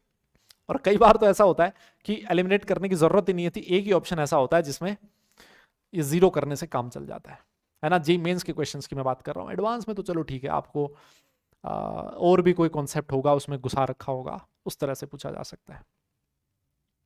ठीक है, समझ में आ गई बात। तो ये बेटा कॉन्सेप्ट है जिसको आपको ध्यान में रखना है। बहुत बढ़िया। एक और नोट का सेकंड पॉइंट है, वो है परसेंटेज आयोनिक कैरेक्टर कैलकुलेट करना कोवेलेंट बॉन्ड में। आप में से बहुत सारे लोग ये सोचेंगे सर एक बार फॉर्मूला लिखवा तो दिया, हम लोगों ने एक फॉर्मूला लिखा तो था 16 into x minus x B plus 3.5 into x minus x B का होल स्क्वायर। सर ये फॉर्मूला लिखा तो था, बिल्कुल लिखा था, मैं कहां मना कर रहा हूं। इस वाले फॉर्मूले से भी आप कैलकुलेट कर सकते हो क्या, percentage ionic character in A covalent bond. लेकिन ये जो मैं फॉर्मूला बता रहा हूं ये डिफरेंट फॉर्मूला है। सर ये क्या फॉर्मूला होता है, देखो जी, परसेंटेज आयोनिक कैरेक्टर होता है mu observed upon mu calculated into 100%, खत्म। आप क्या करो, mu observed upon mu calculated ये वाला फॉर्मूला लगा के 100 से मल्टीप्लाई कर दो, this is the percentage ionic character in A covalent bond. ठीक है, कुछ जगह पर कुछ लोग म्यू ऑब्जर्व्ड को बोलते हैं एक्सपेरिमेंटल। अब ऑब्जर्व जो एक्सपेरिमेंट से ऑब्जर्व किया गया, ये इसका मतलब क्वेश्चन में गिवन होगा। ए भाई बोलना यार, क्वेश्चन में गिवन होगा ना, इसका मतलब यही तो हुआ, बिल्कुल होगा। और सर म्यू कैलकुलेटेड मतलब थ्योरेटिकल। यस, ये कौन सा है, थ्योरेटिकल। सर हम लोग कैलकुलेट करते हैं ना क्यू इंटू डी से, yes yes yes, Q into D से कैलकुलेट करते हैं ना सर, ये होता है थ्योरेटिकल। और ये वाली जो वैल्यू होगी सर वो हमें दी होगी क्वेश्चन में पहले से। हम लोग क्या करेंगे, mu is equal to Q into D से कैलकुलेट कर लेंगे सर, हमारा काम बन जाएगा जोरदार तरीके से। ठीक है, और हमारा परसेंटेज आयोनिक कैरेक्टर कैलकुलेट हो गया। ठीक है, कोई दिक्कत नहीं है ना। यस, जब भी आपको क्वेश्चन में म्यू मिल जाए इसका मतलब वो ऑब्जर्व होगा और एक और इंफॉर्मेशन दी हुई होगी जिससे आप क्यू इंटू डी कैलकुलेट कर सकते हो। देखो यहां पर जब आप ये कैलकुलेटेड वैल्यू निकालते हो ना, म्यू कैलकुलेटेड, तो ये मान के निकाला जाता है कि आपका जो मॉलिक्यूल था वो 100% आयोनिक था, है ना। ये मान के कैलकुलेट किया जाता है। क्या मतलब है इसका, अभी आपको समझाएंगे। आइए इस क्वेश्चन को सॉल्व करके देख लेते हैं। एक क्वेश्चन है आप लोगों की स्क्रीन पर, ये रहा। क्या कह रहा है क्वेश्चन, देखो पढ़ो।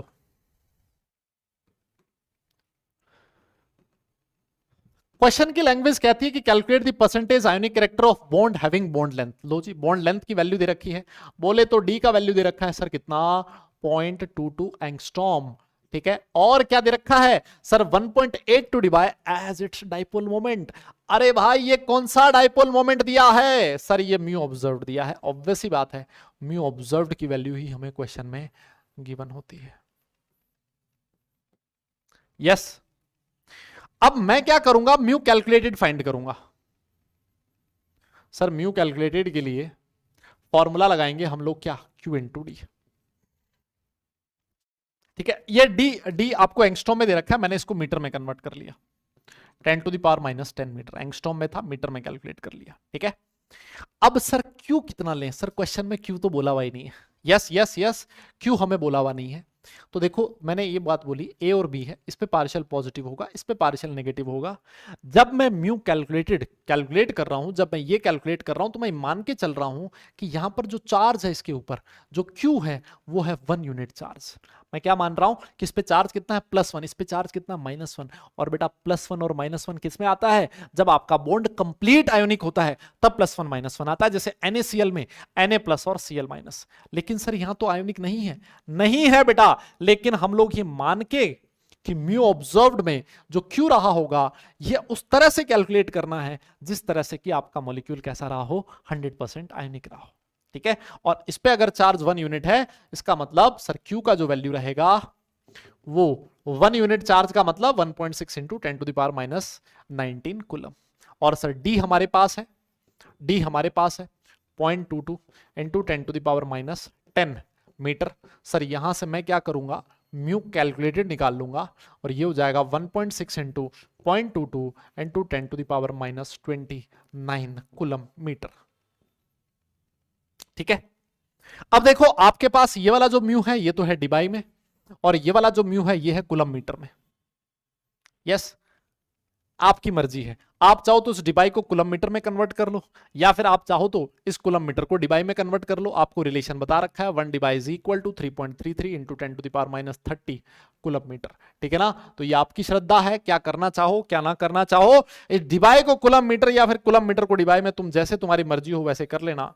फॉर्मूला लगा दियो direct, percentage ionic character is equal to mu observed upon mu calculated into 100%। आगे की कैलकुलेशन तुम्हारे हवाले, मैं नहीं कर रहा हूं, सीधी सी बात है। ठीक है, ये वाली जो कैलकुलेशन है बेटा कौन करेगा, सर हम करेंगे, खुद से करनी है ये वाली calculation. Alright, percentage ionic character is equal to mu observed upon mu calculated into 100%। ये वाला फॉर्मूला लगाओ, ऑब्जर्व्ड हमारे पास है पहले से, इसको डिबाई में रख रहे हो ना तो इसको भी डिबाई में लिख देना है ना, इसको भी डिबाई में कर लेना या फिर उसको कूलम मीटर में कन्वर्ट कर लेना, म्यू कैलकुलेटेड इनटू 100%। आपको परसेंटेज आयोनिक कैरेक्टर मिल जाएगा, टेंशन लेने की जरूरत नहीं है। ठीक है ना, क्यों हमेशा 1 यूनिट मतलब 1.6 इंटू 10⁻19 कूलम मानते हुए सॉल्व करना है। क्लियर है, समझ में आ गई मेरी बात, बिल्कुल। अच्छा जी, आगे चलो फिर, एक और क्वेश्चन है, ये वाला क्वेश्चन देखो। इसमें क्या दे रखा है, ए बी का डायपोल मोमेंट दे रखा कूलम मीटर में, बहुत बढ़िया। इंटरआयोनिक डिस्टेंस एंगस्ट्रॉम में दे रखी, calculate percentage ionic character. Homework लिख लो, इस पे क्या लिख लो, होमवर्क लिख लो, अगली क्लास में इसको खुद से सॉल्व करना है ना, नेक्स्ट क्लास में करेंगे इसको डिस्कस। और देखो और भी कुछ है, एक दो क्वेश्चन है, ये वाला भी आप होमवर्क में करोगे। क्या करोगे बेटा, इसको भी आप लोग होमवर्क में करोगे, ये वाला भी आपका होमवर्क है, ईमानदारी से इसको भी सॉल्व करना। और एक और क्वेश्चन दे रहा हूं, अभी रुको जरा, एक और क्वेश्चन है, ये वाला भी सर आपका होमवर्क है, इसको खुद से सॉल्व करना है। ठीक है ना, ठीक ठीक ठीक। तो ये था बेटा एक टॉपिक, पोलैरिटी ऑफ बॉन्ड्स, जिसमें हम लोगों ने बॉन्ड की पोलैरिटी कैसे फाइंड की जाती है, डायपोल मोमेंट क्या होता है, डिफरेंट बहुत सारे एग्जांपल्स लेते हुए हम लोगों ने ये सीखा कि डायपोल मोमेंट की कैलकुलेशन कैसे की जा सकती है। ठीक है, अब इसके बाद हम लोग नया टॉपिक स्टार्ट करेंगे। ऑलराइट,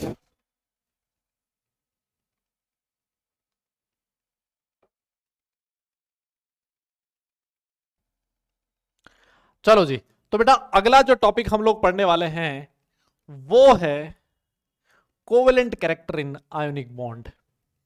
देखो इससे पहले जो हमने टॉपिक पढ़ा वो कौन सा था कि सर कोवेलेंट बॉन्ड में आयोनिक कैरेक्टर, और ये वाला टॉपिक पढ़ रहे हैं आयोनिक बॉन्ड में कोवेलेंट कैरेक्टर। ये चीज मैं आपको पहले ही बोल चुका था कि कोई भी बॉन्ड जो होता है वो ना तो 100% आयोनिक होता है और ना ही 100% भाई कोवेलेंट होता है, पढ़ा था हम लोगों ने, है ना। लेकिन जब मैं कह रहा हूं यहां पर covalent character in ionic bond, इसका मतलब प्रीडोमिनेंटली वो जो बॉन्ड है वो कैसा है, आयोनिक ही है, उसमें कुछ क्या आ गया है, कोवेलेंट कैरेक्टर आ गया। ठीक है ना, और ये जो सारा एक्सप्लेनेशन हम लोग करेंगे कि कोवेलेंट कैरेक्टर कितना आएगा कितना नहीं आएगा, फजान्स रूल के थ्रू करेंगे, और बहुत जबरदस्त एप्लीकेशन है इसकी फजान रूल्स की। इनऑर्गेनिक केमिस्ट्री जब आप लोग पढ़ोगे आगे, जब आप एस ब्लॉक एलिमेंट्स पढ़ोगे, पी ब्लॉक एलिमेंट पढ़ोगे, फजान रूल का बहुत जबरदस्त योगदान रहेगा। ठीक है ना, तो उसको बहुत अच्छे ढंग से देखना आप लोगों को। क्लियर, आइए फिर देखते हैं क्या होता है फजान रूल और कैसे कोवेलेंट कैरेक्टर आता है किसी भी आयोनिक बॉन्ड में। जिसने लिखा है कि just as all the covalent bonds have some partial ionic character, the ionic bonds also have partial covalent character। देखो दोनों में डिफरेंस क्या होता है, जब मैं कहता हूं कि कोई बॉन्ड कोवेलेंट है, जैसे मान लो ए और बी के बीच एक बॉन्ड बना हुआ है जो कोवेलेंट है। कोवेलेंट बॉन्ड की पहचान क्या होती है? कोवेलेंट बॉन्ड की पहचान यह है कि सर जो इलेक्ट्रॉन डेंसिटी होती है वो न्यूक्लियस के बीच में होती है। इसका न्यूक्लियस यहां है ए का, बी का न्यूक्लियस यहां है। जो शेयर्ड इलेक्ट्रॉन की डेंसिटी है वो कहां प्रेजेंट होती है? न्यूक्लियस के बीच में प्रेजेंट होती है। ठीक है, इलेक्ट्रॉन डेंसिटी कहां होती है? दो एटम्स के न्यूक्लियस के बीच में। ये पहचान है किसकी? शेयर्ड इलेक्ट्रॉन जो है वो न्यूक्लियस के बीच में होते हैं। हाँ, ये हो सकता है कि भाई इसकी तरफ हो, इसकी तरफ हो, बट होंगे दोनों न्यूक्लियस के बीच में। अच्छा जी, बहुत बढ़िया। अब देखो, अगर मैं आयोनिक बॉन्ड की बात करूं, देखो यार आयोनिक बॉन्ड क्या होता है? सर आयोनिक बॉन्ड बनता है, एक होना चाहिए कैटायन, दूसरा होना चाहिए एनायन, और दोनों एक दूसरे के पास आने चाहिए। ऑब्वियस है ना, इस पे चार्ज है पॉजिटिव, इस पे चार्ज है नेगेटिव, और सर ये एक दूसरे के पास आ रहे हैं। ठीक है ना, तो पॉजिटिव और नेगेटिव के बीच जो अट्रैक्शन रहेगा that is known as ionic bond. यही होता है सिंपल अट्रैक्शन। अच्छा, अब देखो हुआ क्या। हम लोग जनरली ये बोलते हैं कि जो कैटायन की साइज होती है वो छोटी होती है, सारी दुनिया जानती है। कैटायन जो होता है जनरली स्मॉल साइज का होता है। कैटायन की जो साइज है जनरली स्मॉल होती है ना, स्मॉल साइज होती है। ठीक है ना, किसके कंपैरिजन में? एनायन के कंपैरिजन में। एनायन जो होता है इसकी जो साइज होती है वो लार्जर होती है as compare to cation. Most of the cases में ऐसा ही होता है। ठीक, अच्छा, तो देखो होना क्या चाहिए था। यह है आपका कैटायन जो छोटी साइज वाला है ना, और इतना छोटा ही मत बनाओ। ये वाला है कैटायन, ऐसे बना लो, ये इसका न्यूक्लियस है ना, ये कैटायन है, मतलब इसके सरफेस पे पॉजिटिव चार्ज होगा, एक इलेक्ट्रॉन इसने लूज कर दिया। क्लियर? और इसके पड़ोस में कौन रखा हुआ है? सर पड़ोस में रखा गया है एनायन। देखो सर एनायन का साइज इतना बड़ा है, सरफेस पे चार्ज है नेगेटिव। क्लियर? ये इसका न्यूक्लियस है। लेकिन ये तो हमने एक आइडियल आयोनिक बॉन्ड का फॉर्मेशन किया है। एक्चुअली जो आयोनिक बॉन्ड होता है वो इस तरह का नहीं होता। तो फिर किस तरह का होता है? देखो होता क्या है, होता क्या है कि भाई ये कैटायन है, छोटी साइज है, तो आप खुद सोच के देखो, आप लोग खुद इस चीज को सोच के देखो कि भाई इस पे पॉजिटिव चार्ज है और ये वाला जो है इस पे नेगेटिव चार्ज है। इसके जो आउटर इलेक्ट्रॉन्स होंगे, जो इस एनायन के सबसे बाहर वाले इलेक्ट्रॉन होंगे, क्या ये पॉजिटिव चार्ज उन आउटर इलेक्ट्रॉन को अपनी तरफ अट्रैक्ट करेगा? अरे हाँ ना बोलना यार, करेगा, ऑब्वियस है। अगर ये इसके आउटर इलेक्ट्रॉन्स को अपनी तरफ अट्रैक्ट करेगा तो क्या इसका जो इलेक्ट्रॉन क्लाउड है, ये जो इलेक्ट्रॉन डेंसिटी है, क्या ये सिमेट्रिक रह पाएगी? देखो यहां पर सिमेट्रिक है, एकदम गोल। क्या इसका इलेक्ट्रॉन क्लाउड सिमेट्रिक रह पाएगा? आप बोलोगे सर लग तो नहीं रहा इलेक्ट्रॉन क्लाउड सिमेट्रिक रह पाएगा। होगा क्या, होना कुछ सर ऐसा चाहिए कि इस एनायन का जो इलेक्ट्रॉन क्लाउड है सर वो ना ऐसे, मतलब ये जो आपका कैटायन है ना, इस कैटायन की तरफ मूव कर जाएगा, है ना, ऐसा हो जाना चाहिए सर। ये जो आपका इलेक्ट्रॉन क्लाउड है ना सर, वो जो इलेक्ट्रॉन क्लाउड है सर वो कुछ ऐसा हो जाना चाहिए, कुछ इस तरह का, इस तरह का। यस, इसका जो इलेक्ट्रॉन क्लाउड है बेटा वो कुछ इस तरह का हो जाना चाहिए। इस तरफ इलेक्ट्रॉन की डेंसिटी ज्यादा हो जानी चाहिए। क्यों? क्योंकि इसका जो कैटायन है वो इस एनायन के इलेक्ट्रॉन क्लाउड को अपनी तरफ खींच रहा है। मेरी बात तुम्हें समझ में आई? तो इसको बोला जाता है कि एनायन का जो इलेक्ट्रॉन क्लाउड है, जो इलेक्ट्रॉन डेंसिटी है, वो डिस्टॉर्शन आ गया उसमें। क्या हुआ बेटा? डिस्टॉर्ट हो गया। ये सिमेट्रिक था एनायन का इलेक्ट्रॉन क्लाउड। इलेक्ट्रॉन क्लाउड मतलब इलेक्ट्रॉन डेंसिटी जो एक पर्टिकुलर रीजन में फैली हुई है ना। तो ये एनायन का इलेक्ट्रॉन क्लाउड सिमेट्रिक था, लेकिन कैटायन कर क्या रहा है, इस एनायन के जो इलेक्ट्रॉन्स हैं उनको अपनी तरफ अट्रैक्ट कर रहा है। अगर ये अपनी तरफ अट्रैक्ट करेगा तो बेटा ये जो इलेक्ट्रॉन क्लाउड है कभी भी सिमेट्रिक नहीं रह पाएगा। सर सिमेट्रिक नहीं रह पाएगा, इलेक्ट्रॉन डेंसिटी कैटायन की तरफ चली जाएगी। सर कैटायन जो है वो इस एनायन के इलेक्ट्रॉन क्लाउड को डिस्टॉर्ट कर रहा है। इसको बोला जाता है पोलराइजेशन। क्या बोला जाता है बेटा? पोलराइजेशन। की क्या हुआ है? पोलराइजेशन हुआ है। इलेक्ट्रॉन क्लाउड में पोलराइजेशन हुआ, इलेक्ट्रॉन क्लाउड डिस्टॉर्ट हुआ। सर इससे क्या फर्क पड़ा? इससे फर्क ये पड़ा, आप खुद से एक चीज सोच के देखो कि जो इलेक्ट्रॉन डेंसिटी है बेटा वो कहां आ गई? दोनों के न्यूक्लियस के बीच में इलेक्ट्रॉन डेंसिटी इंक्रीज कर रही है। This is your internuclear distance. और जो इलेक्ट्रॉन डेंसिटी है वो इंटरन्यूक्लियर रीजन में इंक्रीज कर रही है। दो न्यूक्लियस के बीच में इलेक्ट्रॉन डेंसिटी इंक्रीज कर रही है। अभी मैंने आपको बताया था कोवेलेंट बॉन्ड में यही तो होता है, इलेक्ट्रॉन डेंसिटी न्यूक्लियस के बीच में होती है, सारी इलेक्ट्रॉन डेंसिटी न्यूक्लियस के बीच में होती है। लेकिन यहां पर ऐसा नहीं है, यहां पर जब इलेक्ट्रॉन क्लाउड में डिस्टॉर्शन हुआ है एनायन के, उस केस में इन दोनों न्यूक्लियस के बीच में इलेक्ट्रॉन की डेंसिटी इंक्रीज कर रही है, और न्यूक्लियस के बीच में इलेक्ट्रॉन डेंसिटी इंक्रीज कर रही है, दैट मींस आप लोग बोलोगे इस आयोनिक बॉन्ड में कोवेलेंट कैरेक्टर आ गया है ना, बिकॉज कोवेलेंट कैरेक्टर की पहचान यही है, कोवेलेंट बॉन्ड की पहचान यही है कि इंटरन्यूक्लियर रीजन में इलेक्ट्रॉन डेंसिटी इंक्रीज करती है, जो यहां पर हो रहा है। ठीक, अच्छा, अब यहां पर कोई ये भी क्वेश्चन पूछेगा, सर अगर कैटायन जो है वो एनायन के इलेक्ट्रॉन क्लाउड को डिस्टॉर्ट कर रहा है तो उल्टा भी तो हो रहा होगा, ये जो एनायन है वो भी तो इसके इलेक्ट्रॉन को अपनी तरफ खींचेगा, इस पे पॉजिटिव इस पे नेगेटिव है, यहां पर भी तो डिस्टॉर्शन होगा, बिल्कुल होगा। ये जो कैटायन है इसका भी इलेक्ट्रॉन क्लाउड सिमेट्रिक नहीं रह पाएगा, लेकिन कैटायन के इलेक्ट्रॉन क्लाउड में डिस्टॉर्शन एनायन के कंपैरिजन में काफी कम होता है। कम क्यों होता है? देखो, एक तो उसकी साइज छोटी है, छोटी साइज होने की वजह से इसके जो आउटर इलेक्ट्रॉन्स हैं वो न्यूक्लियस के ज्यादा नजदीक है, कह सकता हूं इसको, जो आउटर इलेक्ट्रॉन है वो न्यूक्लियस के ज्यादा नजदीक है बेटा, न्यूक्लियस के ज्यादा नजदीक है, इस वजह से न्यूक्लियस का उन आउटर इलेक्ट्रॉन पे अट्रैक्शन ज्यादा है, उन पे इलेक्ट्रॉन का अट्रैक्शन ज्यादा है न्यूक्लियस का, इस वजह से उसके जो इलेक्ट्रॉन्स हैं उनको ये एनायन इतनी आसानी से अपनी तरफ नहीं खींच सकता, एनायन के इलेक्ट्रॉन कैटायन के इलेक्ट्रॉन क्लाउड में डिस्टॉर्शन बहुत मुश्किल से आएगा। एनायन का इलेक्ट्रॉन क्लाउड बड़े आराम से डिस्टॉर्ट हो जाता है, क्यों? बिकॉज एनायन की साइज बड़ी है, साइज बड़ी है तो जो आउटर इलेक्ट्रॉन है वो न्यूक्लियस से काफी दूर है सर, उन पे न्यूक्लियस का अट्रैक्शन बहुत कम है, अट्रैक्शन बहुत कम है, इस वजह से आज कैटायन को मौका मिल गया और उसने इसके जो इलेक्ट्रॉन है उनको अपनी तरफ खींच लिया, इस वजह से एनायन का इलेक्ट्रॉन क्लाउड डिस्टॉर्ट होता है ज्यादा, कैटायन का होता है कम, बहुत ही कम, नेग्लिजिबल। हम लोग कैटायन के इलेक्ट्रॉन क्लाउड में डिस्टॉर्शन कंसीडर करते ही नहीं है सर, हम तो सिर्फ और सिर्फ एनायन के इलेक्ट्रॉन क्लाउड में डिस्टॉर्शन कंसीडर करते हैं। मेरी बात तुम्हें समझ में आ रही है?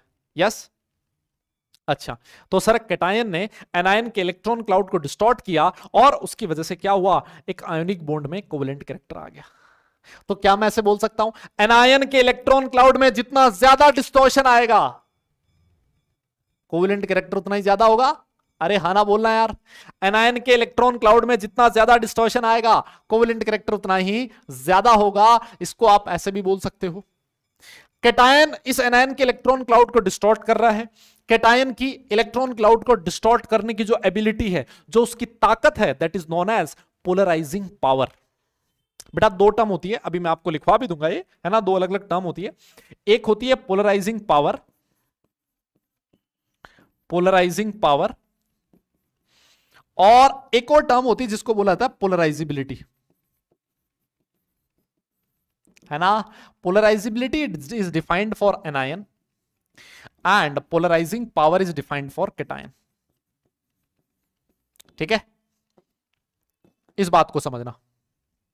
एनायन का इलेक्ट्रॉन क्लाउड डिस्टॉर्ट हो रहा है, कौन कर रहा है? कैटायन। तो ये जो कैटायन इलेक्ट्रॉन क्लाउड को डिस्टॉर्ट कर रहा है, उसकी जो ताकत है, उसकी जो एबिलिटी है, उसको बोला जाएगा पोलराइजिंग पावर। और कैटायन इस एनायन के इलेक्ट्रॉन क्लाउड के डिस्टॉर्ट होने की जो टेंडेंसी है, एनायन जो इलेक्ट्रॉन क्लाउड को डिस्टॉर्ट होने दे रहा आराम से, that is known as polarisability. Yes, the tendency of an anion to undergo distortion in its electron cloud, that is known as polarizability, and the power of cation to distort the electron cloud of anion is known as polarizing power. क्या मेरी बात तुम्हें समझ में आई? Yes. Polarizing power is defined for cation, polarizability is defined for anion. Anion के electron cloud में distort होने की tendency, that is known as polarisability. Cation की इलेक्ट्रॉन क्लाउड को डिस्टॉर्ट करने की ताकत, that is known as polarising power. Yes, तो देखो आपके सामने डेफिनेशन लिखी हुई है, the ability of a cation to distort the electron cloud of an ion is known as polarising power of cation, and the tendency of an anion to undergoes distortion in its electron cloud is known as polarisability of an ion. है ना, 100 बातों की एक बात, electron cloud जितना ज्यादा distort होगा, आपका परसेंटेज कोवेलेंट कैरेक्टर उतना ही ज्यादा होगा। ठीक है ना, तो मैं ऐसे लिख सकता हूं कि percentage covalent character, percentage covalent character is directly proportional to, yes, क्या बोलोगे आप? बोलोगे polarising power of cation.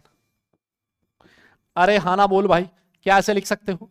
directly proportional to polarizing power of cation, and it is also directly proportional to polarizability of anion.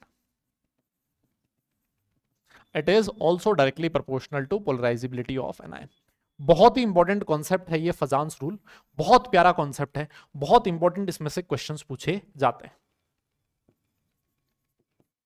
ठीक है ना, क्योंकि polarising power जितनी ज्यादा होगी कैटायन की, वो इलेक्ट्रॉन क्लाउड को उतना ही ज्यादा डिस्टॉर्ट करेगा, इलेक्ट्रॉन डेंसिटी उतनी ज्यादा न्यूक्लियस के बीच में आएगी, कोवेलेंट कैरेक्टर उतना ही ज्यादा होगा।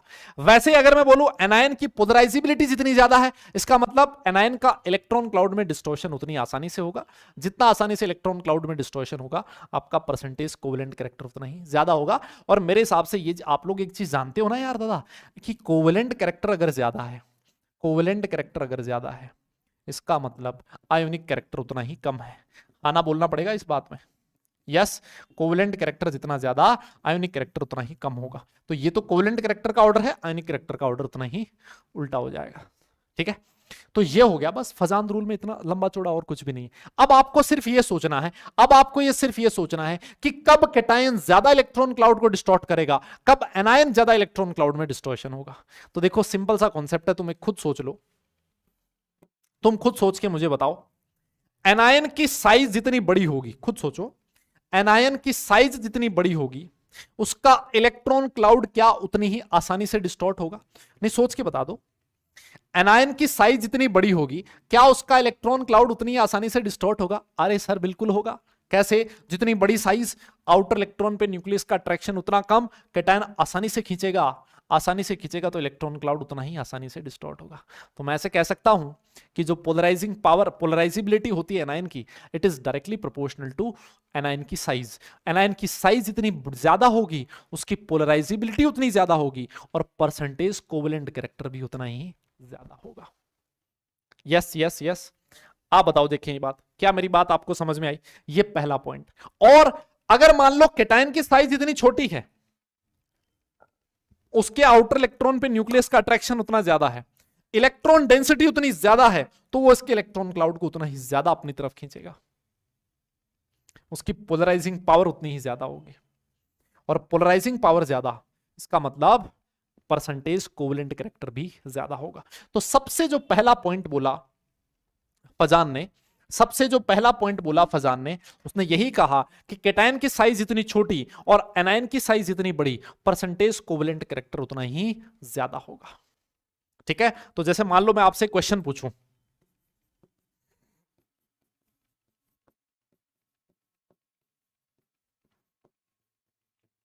ये दे रखा है और मैंने आपसे पूछा कि एक बात बताओ, परसेंटेज कोवेलेंट कैरेक्टर का ऑर्डर क्या होगा, है ना? तो आपने कहा सर देखो, फ्लोरीन, एनायन की साइज तो सब जगह सेम है, और सर जो कैटायन है, कैटायन सबसे छोटा कैटायन कौन है? Ni+। सर कैटायन सबसे छोटा यहां है, कैटायन की साइज इतनी छोटी होगी, परसेंटेज कोवेलेंट कैरेक्टर उतना ही ज्यादा होगा। सर ये ऑर्डर है परसेंटेज कोवेलेंट कैरेक्टर का, ठीक है ना? और अगर मान लो इसका मैं उल्टा ऑर्डर लिख दूं, इसका उल्टा ऑर्डर लिख दूं, तो सर ये ऑर्डर बन जाएगा परसेंटेज आयोनिक कैरेक्टर का। क्या आपको मेरी बात समझ में आई? यस, बहुत आसान चीज है।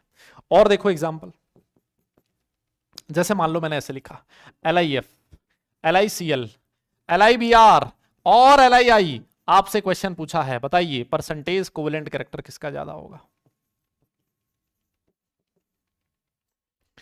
आप लोग बोलोगे सर आज जो कैटायन है उसका साइज सेम है, कैटायन जो है वो सब जगह सेम है, हमें क्या चेक करना है? एनायन चेक करना है। सर सबसे बड़ा जो एनायन है वो LiI है, I- की साइज सबसे बड़ी है, सबसे बड़ा एनायन, इसमें परसेंटेज कोवेलेंट कैरेक्टर उतना ही ज्यादा होगा। और अगर मैं इसका जस्ट ऑपोजिट लिख दूं तो बेटा ये किसका ऑर्डर बन जाएगा? परसेंटेज आयोनिक कैरेक्टर का। क्या आपको मेरी बात समझ में आ रही है? यस, बहुत बढ़िया। और देखो, जैसे मान लो ये क्वेश्चन पूछा है,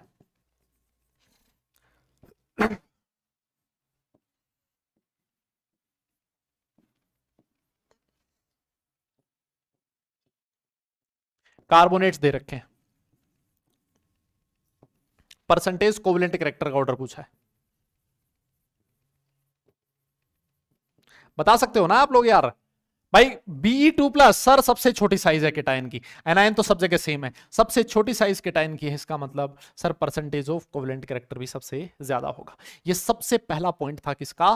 फजान का, कि परसेंटेज कोवेलेंट कैरेक्टर जो होता है, it is directly proportional to size of cation and sorry inversely proportional to size of cation, जितनी छोटी साइज होगी केटायन की उसकी पोलराइजिंग पावर उतनी ज्यादा होगी, ठीक है, और एनायन की जितनी बड़ी साइज होगी उसकी पोलराइजिबिलिटी उतनी ज्यादा होगी, कोवेलेंट कैरेक्टर उतना ही ज्यादा होगा, ठीक है ना। तो आप जो इसको लिख भी सकते हो, आप लोग इसको ऐसे भी लिख सकते हो कि जो पोलराइजिंग पावर होती है, polarising power of cation, it is inversely proportional to size of cation and polarizing power is directly proportional to percentage covalent character, है ना। आप लोग इसको ऐसे भी लिख सकते हो, बहुत घुमा फिर आगे।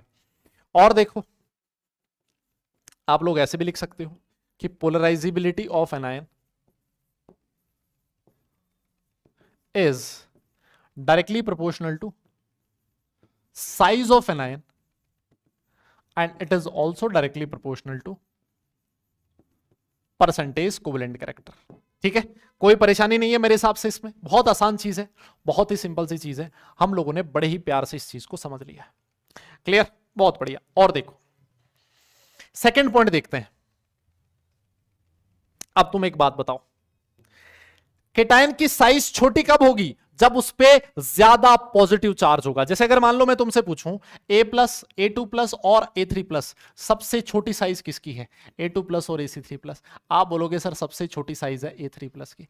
जितना ज्यादा पॉजिटिव चार्ज साइज उतनी छोटी होती है। यस, और एनायन की साइज बड़ी कब होगी? एनायन जैसे लिखा है A-, A2-, A3-, एनायन की साइज का ये ऑर्डर होता है। जितना ज्यादा नेगेटिव चार्ज होगा सर एनायन की साइज उतनी बड़ी होगी, जितना ज्यादा पॉजिटिव चार्ज होगा केटायन की साइज उतनी छोटी होगी। हमें केटायन की साइज भी छोटी चाहिए, हमें एनायन की साइज बड़ी चाहिए। ये तभी पॉसिबल हो सकता है जब आयंस पे चार्ज ज्यादा हो, है ना।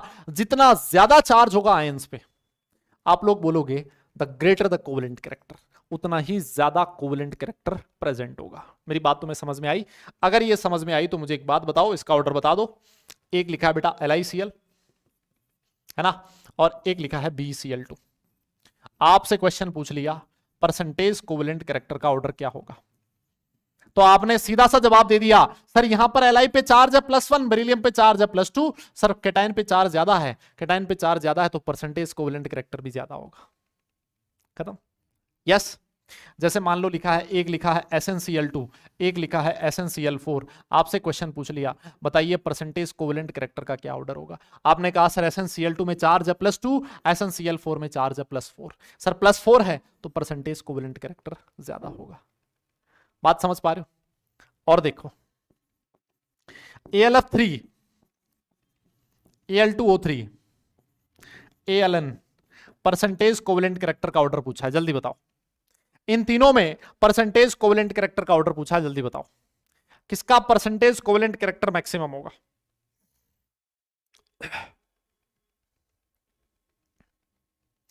हाँ जी बेटा जल्दी बोलो।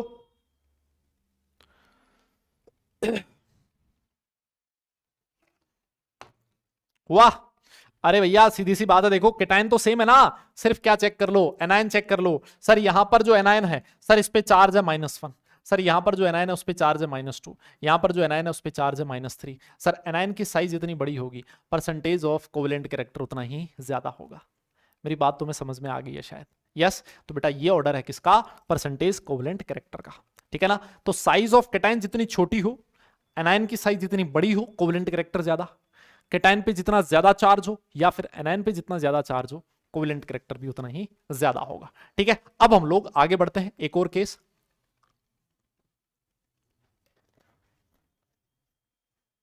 तीसरा केस देखो बेटा, तीसरा केस देखो। ये वाला जो पॉइंट है इसको आप अच्छे से समझो। ये वाला पॉइंट तब काम कर रहा है, ये वाला पॉइंट बेटा तब काम कर रहा है जब आपका केटायन जो है वो लगभग सिमिलर साइज का हो, है ना। साइज लगभग सेम है और उस पे चार्ज भी लगभग सेम है। जैसे मान लो एक केटायन दे रखा है S ब्लॉक का, एक केटायन दे रखा है D ब्लॉक का। तो जब S और D का होता है तो फिर कंपैरिजन करना थोड़ा मुश्किल हो जाता है। जैसे मान लो एक ही ग्रुप के हो तो साइज में कंपैरिजन हो सकता है ना। जब एक पीरियड के हो तो साइज में कंपैरिजन थोड़ा सा मुश्किल होता है ना। और अगर मान लो एक एस ब्लॉक का और एक डी ब्लॉक का हो तो थोड़ा सा कंपैरिजन मुश्किल हो जाता है। तो अगर ऐसा केस आ जाए कि एक एस है एक डी है, उस केस में क्या करना है, लिखता है the one with electronic configuration. एक ऐसा इलेक्ट्रॉनिक कॉन्फ़िगरेशन अगर है n-1d10 ns0, इसको बेटा सूडो नोबल गैस कॉन्फ़िगरेशन बोला जाता है ना। इसको क्या बोल सकते हो आप, सूडो नोबल गैस कॉन्फ़िगरेशन। तो अगर एक केटाइन जिसका एक तो कॉन्फ़िगरेशन ये है और एक केटाइन जिसका कॉन्फ़िगरेशन ये है, इसको आप नोबल गैस कॉन्फ़िगरेशन बोलते हो। यस, इसको आप नोबल गैस कॉन्फ़िगरेशन बोलते हो। तो जिसमें सूडो नोबल गैस कॉन्फ़िगरेशन होगा उसका परसेंटेज कोवेलेंट कैरेक्टर ज्यादा होगा, is more polarising than the one with the noble gas configuration ns2np6।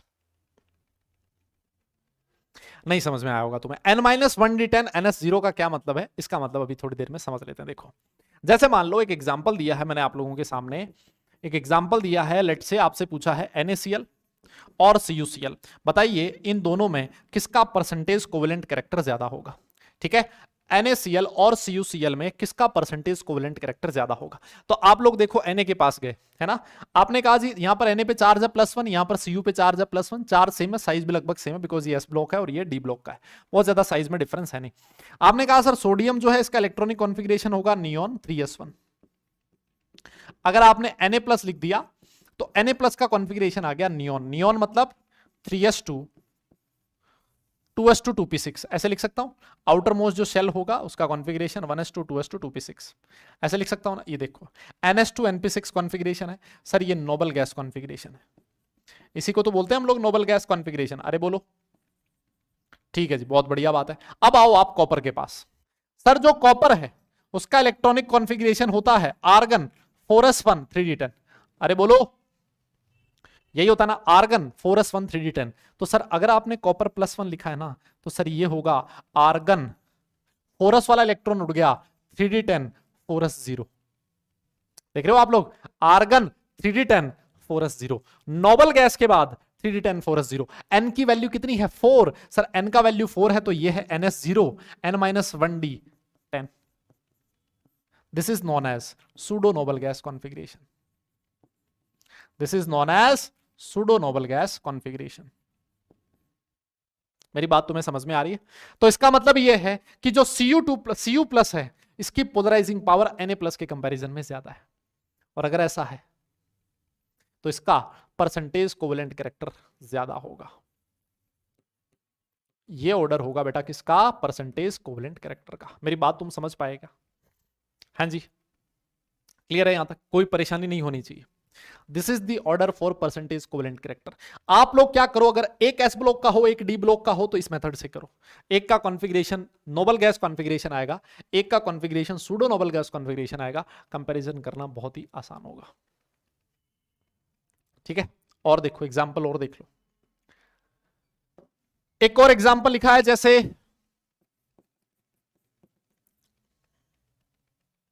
AgCl और एक लिखा है KCl, है ना, AgCl और KCl। तो देखिए भाई यहां पर K+ KCl जो है ना K+, यहां पर है Ag+ और यहां पर बेटा K+।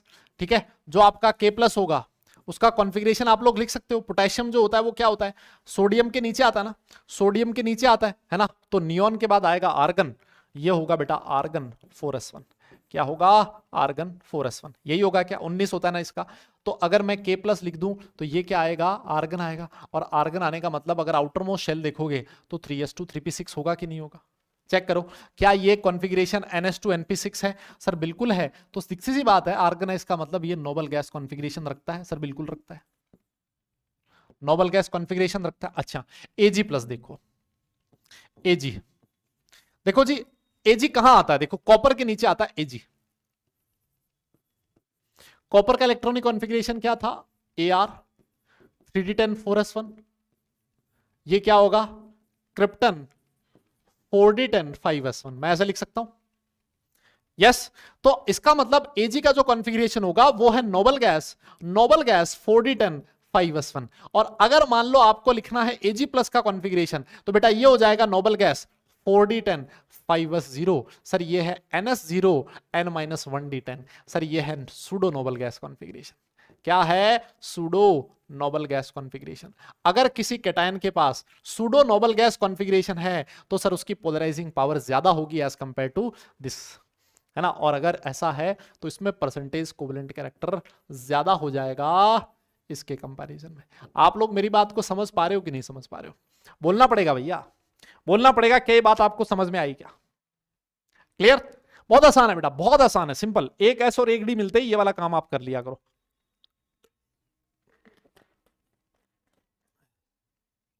और अगर इसी तरीके से आप लोग देखोगे, सिमिलरली अगर आप इसी तरीके से देखोगे,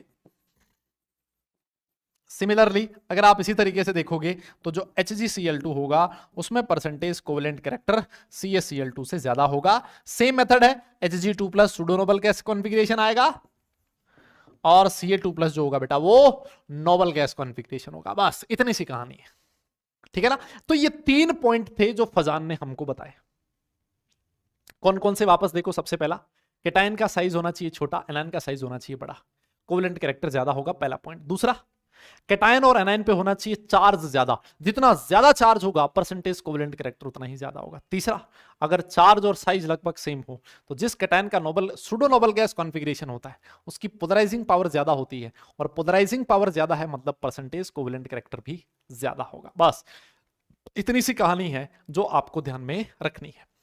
क्लियर है सर? बिल्कुल है। ये बात हमें बहुत जबरदस्त ढंग से समझ में आ गई है। अगर ये समझ में आ गई है तो कुछ क्वेश्चंस हैं भैया, कुछ क्वेश्चंस हैं जो मैं आप लोगों को होमवर्क में देना चाहता हूं। कर लोगे क्या? होमवर्क में कर लोगे क्या? बिल्कुल कर लेंगे साहब, ऐसी क्या बात है। सर क्वेश्चन करने के लिए तो यार बैठे सर, छुट्टी भी है आज तो, है ना, और कुछ काम करना भी नहीं है, बड़े आराम से कर लेंगे। आइए फिर 5-7 मिनट का टॉपिक और फिर उसके बाद आपको विदाई दे देंगे, है ना। फिर उसके बाद आपकी क्लास छोड़ देंगे, है ना, ज्यादा नहीं पढ़ाएंगे। ये वाला टॉपिक खत्म कर लेते हैं, फिर उसके बाद क्लास खत्म भैया, खुशी। देखो जी, इसकी कुछ एप्लीकेशंस है, हालांकि इसकी बहुत सारी एप्लीकेशंस हैं फजान्स रूल की, लेकिन जनाब इस समय आपको सारी एप्लीकेशन समझ में आएगी नहीं, क्योंकि आप लोगों ने अभी पढ़ना स्टार्ट किया है। बहुत सारी चीजें ऐसी हैं, बहुत सारे कॉन्सेप्ट्स ऐसे हैं जो आप लोग धीरे धीरे समझोगे। जब धीरे धीरे समझोगे तो धीरे धीरे बाकी चीजें समझ में आएगी, है ना। तो अभी मैं सिर्फ और सिर्फ वो चीजें समझा रहा हूं जो आपको समझ में आ सकती है, जिसके पीछे का आपके पास नॉलेज है। जैसे मान लो कलर वगैरह मैं समझाऊंगा, वो आपको समझ में नहीं आएगा इस समय, ठीक है ना। तो उसको मैं छोड़ रहा हूं, जब हम लोग ऑर्गेनिक इनऑर्गेनिक केमिस्ट्री आगे पढ़ेंगे, जहां जैसी एप्लीकेशन आएगी वैसी चीज मैं आपको बता दूंगा, ठीक है। आइए देखो, आपको एक चीज ये तो पता है कि जो आयोनिक कंपाउंड्स होते हैं, आयोनिक कंपाउंड जो होते हैं ये सॉल्युबल इन वाटर होते हैं। Yes, soluble in water. Sir ये पोलर सॉल्वेंट वाटर में डिसॉल्व होते हैं, और अगर जो कोवेलेंट कैरेक्टर होता है सर उसकी वाटर में सॉल्युबिलिटी, पोलर सब्सटेंसेस में सॉल्युबिलिटी बहुत ही कम होती है। जैसे मान लो एक लिखा है Ag2S और एक लिखा है Ag2O, आपसे कोई क्वेश्चन ये पूछ ले कि पानी में सॉल्युबिलिटी किसकी ज्यादा है, तो आप पता है क्या बोलोगे? आप बोलोगे भाई केटायन तो सेम है, यहां पर है S2 माइनस, यहां पर है O2 माइनस। अगर आप साइज का ऑर्डर देखोगे तो S2 माइनस की साइज O2 माइनस से ज्यादा होती है। यस, अगर एनायन का साइज बड़ा है, इसका मतलब जहां एनायन का साइज बड़ा होता है वहां पर हम लोग ये कहते हैं कि सर परसेंटेज कोवेलेंट कैरेक्टर ज्यादा होता है ना। अरे भाई इसमें परसेंटेज कोवेलेंट कैरेक्टर ज्यादा है, इसका मतलब इसमें जो आयोनिक कैरेक्टर है वो कम है। अरे बोलना दादा, अगर इसमें आयोनिक कैरेक्टर कम है तो इसकी पानी में सॉल्युबिलिटी भी कम होगी, ठीक है ना। इसी वजह से Ag2S जो होता है वो लेस सॉल्युबल होता है Ag2O इन वाटर, ठीक है। तो आप ऐसे लिख सकते हो ना, ऐसे लिख सकते हो ना बेटा, सॉल्युबिलिटी जो होगी, है ना, मतलब हालांकि सॉल्युबिलिटी बहुत सारे फैक्टर्स पे डिपेंड करती है। सॉल्युबिलिटी, आयनिक सब्सटेंसेस की सॉल्युबिलिटी बहुत सारे फैक्टर पे डिपेंड करती है। This is one of the factor, है ना। हाइड्रेशन, लैटिस, इन पे भी डिपेंड करती है। This is one of the factor जो सॉल्युबिलिटी को डिफाइन करता है, ठीक है ना। तो सॉल्युबिलिटी मैं ऐसे लिख सकता हूं, it is inversely proportional to percentage of solubility in water, है ना, इन वाटर, है ना, it is inversely proportional to percentage of covalent character. Covalent character जितना ज्यादा होगा सर वाटर में सॉल्युबिलिटी उतनी ही कम होगी। पहला पॉइंट है, बहुत आसान है, आप लोग बड़े आराम से इसको याद रख सकते हो, ठीक है। आगे चलते हैं, दूसरा पॉइंट देखो, एक और लिखा है सॉल्युबिलिटी का ही एक और केस है। यस, कि जो FeOH होल थ्राइस है it is less soluble than FeOH whole twice. एक बार इसको बताओ, ये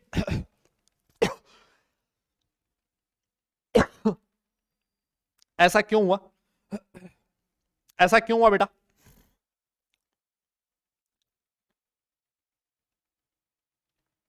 अरे बोलो, बता सकते हो ना? अरे सेम लॉजिक यार, सेम लॉजिक। देखो यहां पर Fe पे चार्ज है +3, यहां पर Fe पे चार्ज है +2। अगर आप साइज की बात करोगे Fe3+ और Fe2+ में से, है ना, तो Fe2+ की साइज बड़ी है, यह है साइज का ऑर्डर। सर यहां पर Fe3+ की साइज है छोटी, तो सर इसमें परसेंटेज कोवेलेंट कैरेक्टर ज्यादा होगा। यस सर, इसमें परसेंटेज कोवेलेंट कैरेक्टर ज्यादा है, आयोनिक कैरेक्टर इसमें कम होगा। और सर आयोनिक कैरेक्टर कम है, इसका मतलब इसकी जो सॉल्युबिलिटी होगी वाटर में वो भी कम हो जाएगी, ठीक है ना। सॉल्युबिलिटी जो होगी पानी में वो भी कम हो जाएगी। बहुत ही आसान सा, बहुत प्यारा सा कॉन्सेप्ट है, ठीक है। आगे चलते हैं सर। तीसरा जो इसका लिखा है वो लिखा है मेल्टिंग पॉइंट। देखो आप लोगों ने ये चीज तो पढ़ी है ना कि जो आयोनिक सब्सटेंसेस होते हैं जनरली जनरली जनरली, है ना, ऐसा ऐसा कई कई बार नहीं होता। जनरली जो आयोनिक सब्सटेंसेस होते हैं, जो आयोनिक कंपाउंड्स होते हैं, उनका जो मेल्टिंग पॉइंट होता है वो कोवेलेंट कंपाउंड से ज्यादा होता है। यस, कोवेलेंट कंपाउंड से ज्यादा होता है ना, ऐसा आप लोगों ने पढ़ा होगा। यस, पढ़ा ऐसा हम लोगों ने, है ना। आयनिक कंपाउंड ज्यादा मेल्टिंग पॉइंट रखते हैं कोवेलेंट कंपाउंड के कंपैरिजन में, ठीक है ना। तो मैं ऐसे लिख सकता हूं कि जो मेल्टिंग पॉइंट होगा it is directly proportional to percentage ionic character. अरे बोलना भाई, and it is inversely proportional to percentage of covalent character. बोल ही नहीं रहा कोई, क्या ऐसे लिख सकते हो? तो मेरा क्वेश्चन आपसे ये है, मेरा क्वेश्चन आपसे ये है कि बताइए अगर मान लो एक दिया है NaCl, एक दिया है CuCl, तो किसका मेल्टिंग पॉइंट ज्यादा होगा? किसका मेल्टिंग पॉइंट ज्यादा होगा? जल्दी बताइए। अगर मान लो ये चीज दी हुई हो, दोनों में आपको मेल्टिंग पॉइंट का ऑर्डर कंपैरिजन करना हो, तो किसका मेल्टिंग पॉइंट ज्यादा होगा? यस, अरे बता सकते हो ना यार, अभी तो हमने बात करी थी, अभी तो हमने बात करी थी Na+Cu+, है ना। सर इसमें परसेंटेज कोवेलेंट कैरेक्टर ज्यादा था, सर इसमें परसेंटेज कोवेलेंट कैरेक्टर ज्यादा था, तो सर इसमें परसेंटेज आयोनिक कैरेक्टर कम था।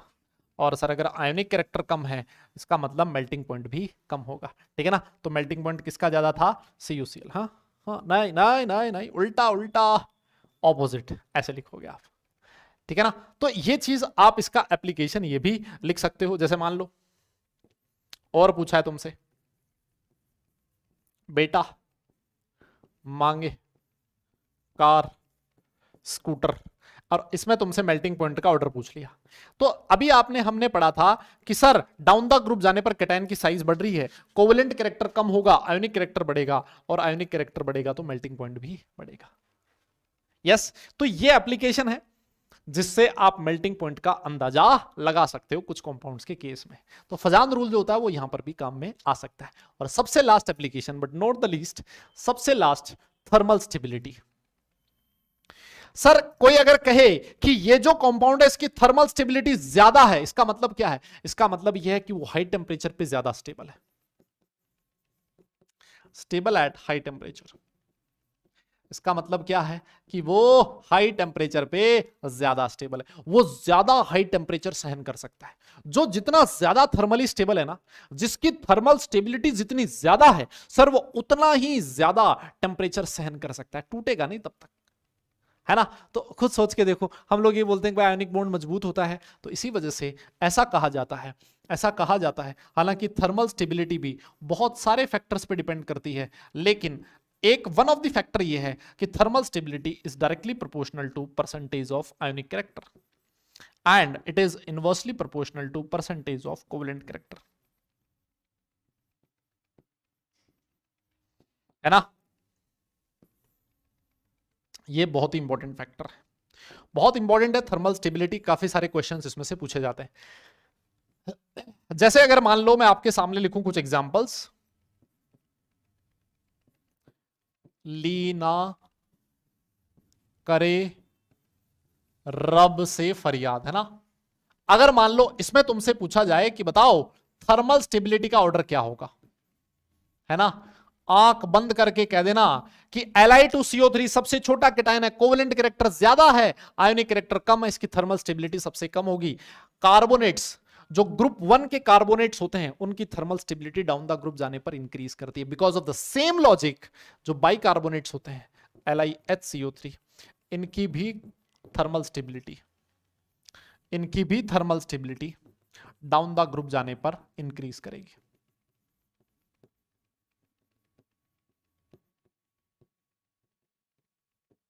ठीक है, same logic, down the group जा रहे हो, आयनिक कैरेक्टर बढ़ रहा है, आयनिक कैरेक्टर बढ़ेगा तो थर्मल स्टेबिलिटी बढ़ेगी, ज्यादा हाई टेम्परेचर सहन कर पाएंगे।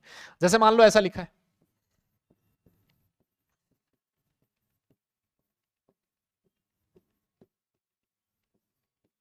है ना, इनकी थर्मल स्टेबिलिटी का ऑर्डर पूछा है, डायरेक्ट बता दो, डाउन द ग्रुप जाने पर थर्मल स्टेबिलिटी बढ़ती है। मान लो बाइकार्बोनेट होता, तब भी same logic, down the group जाने पर थर्मल स्टेबिलिटी बढ़ेगी।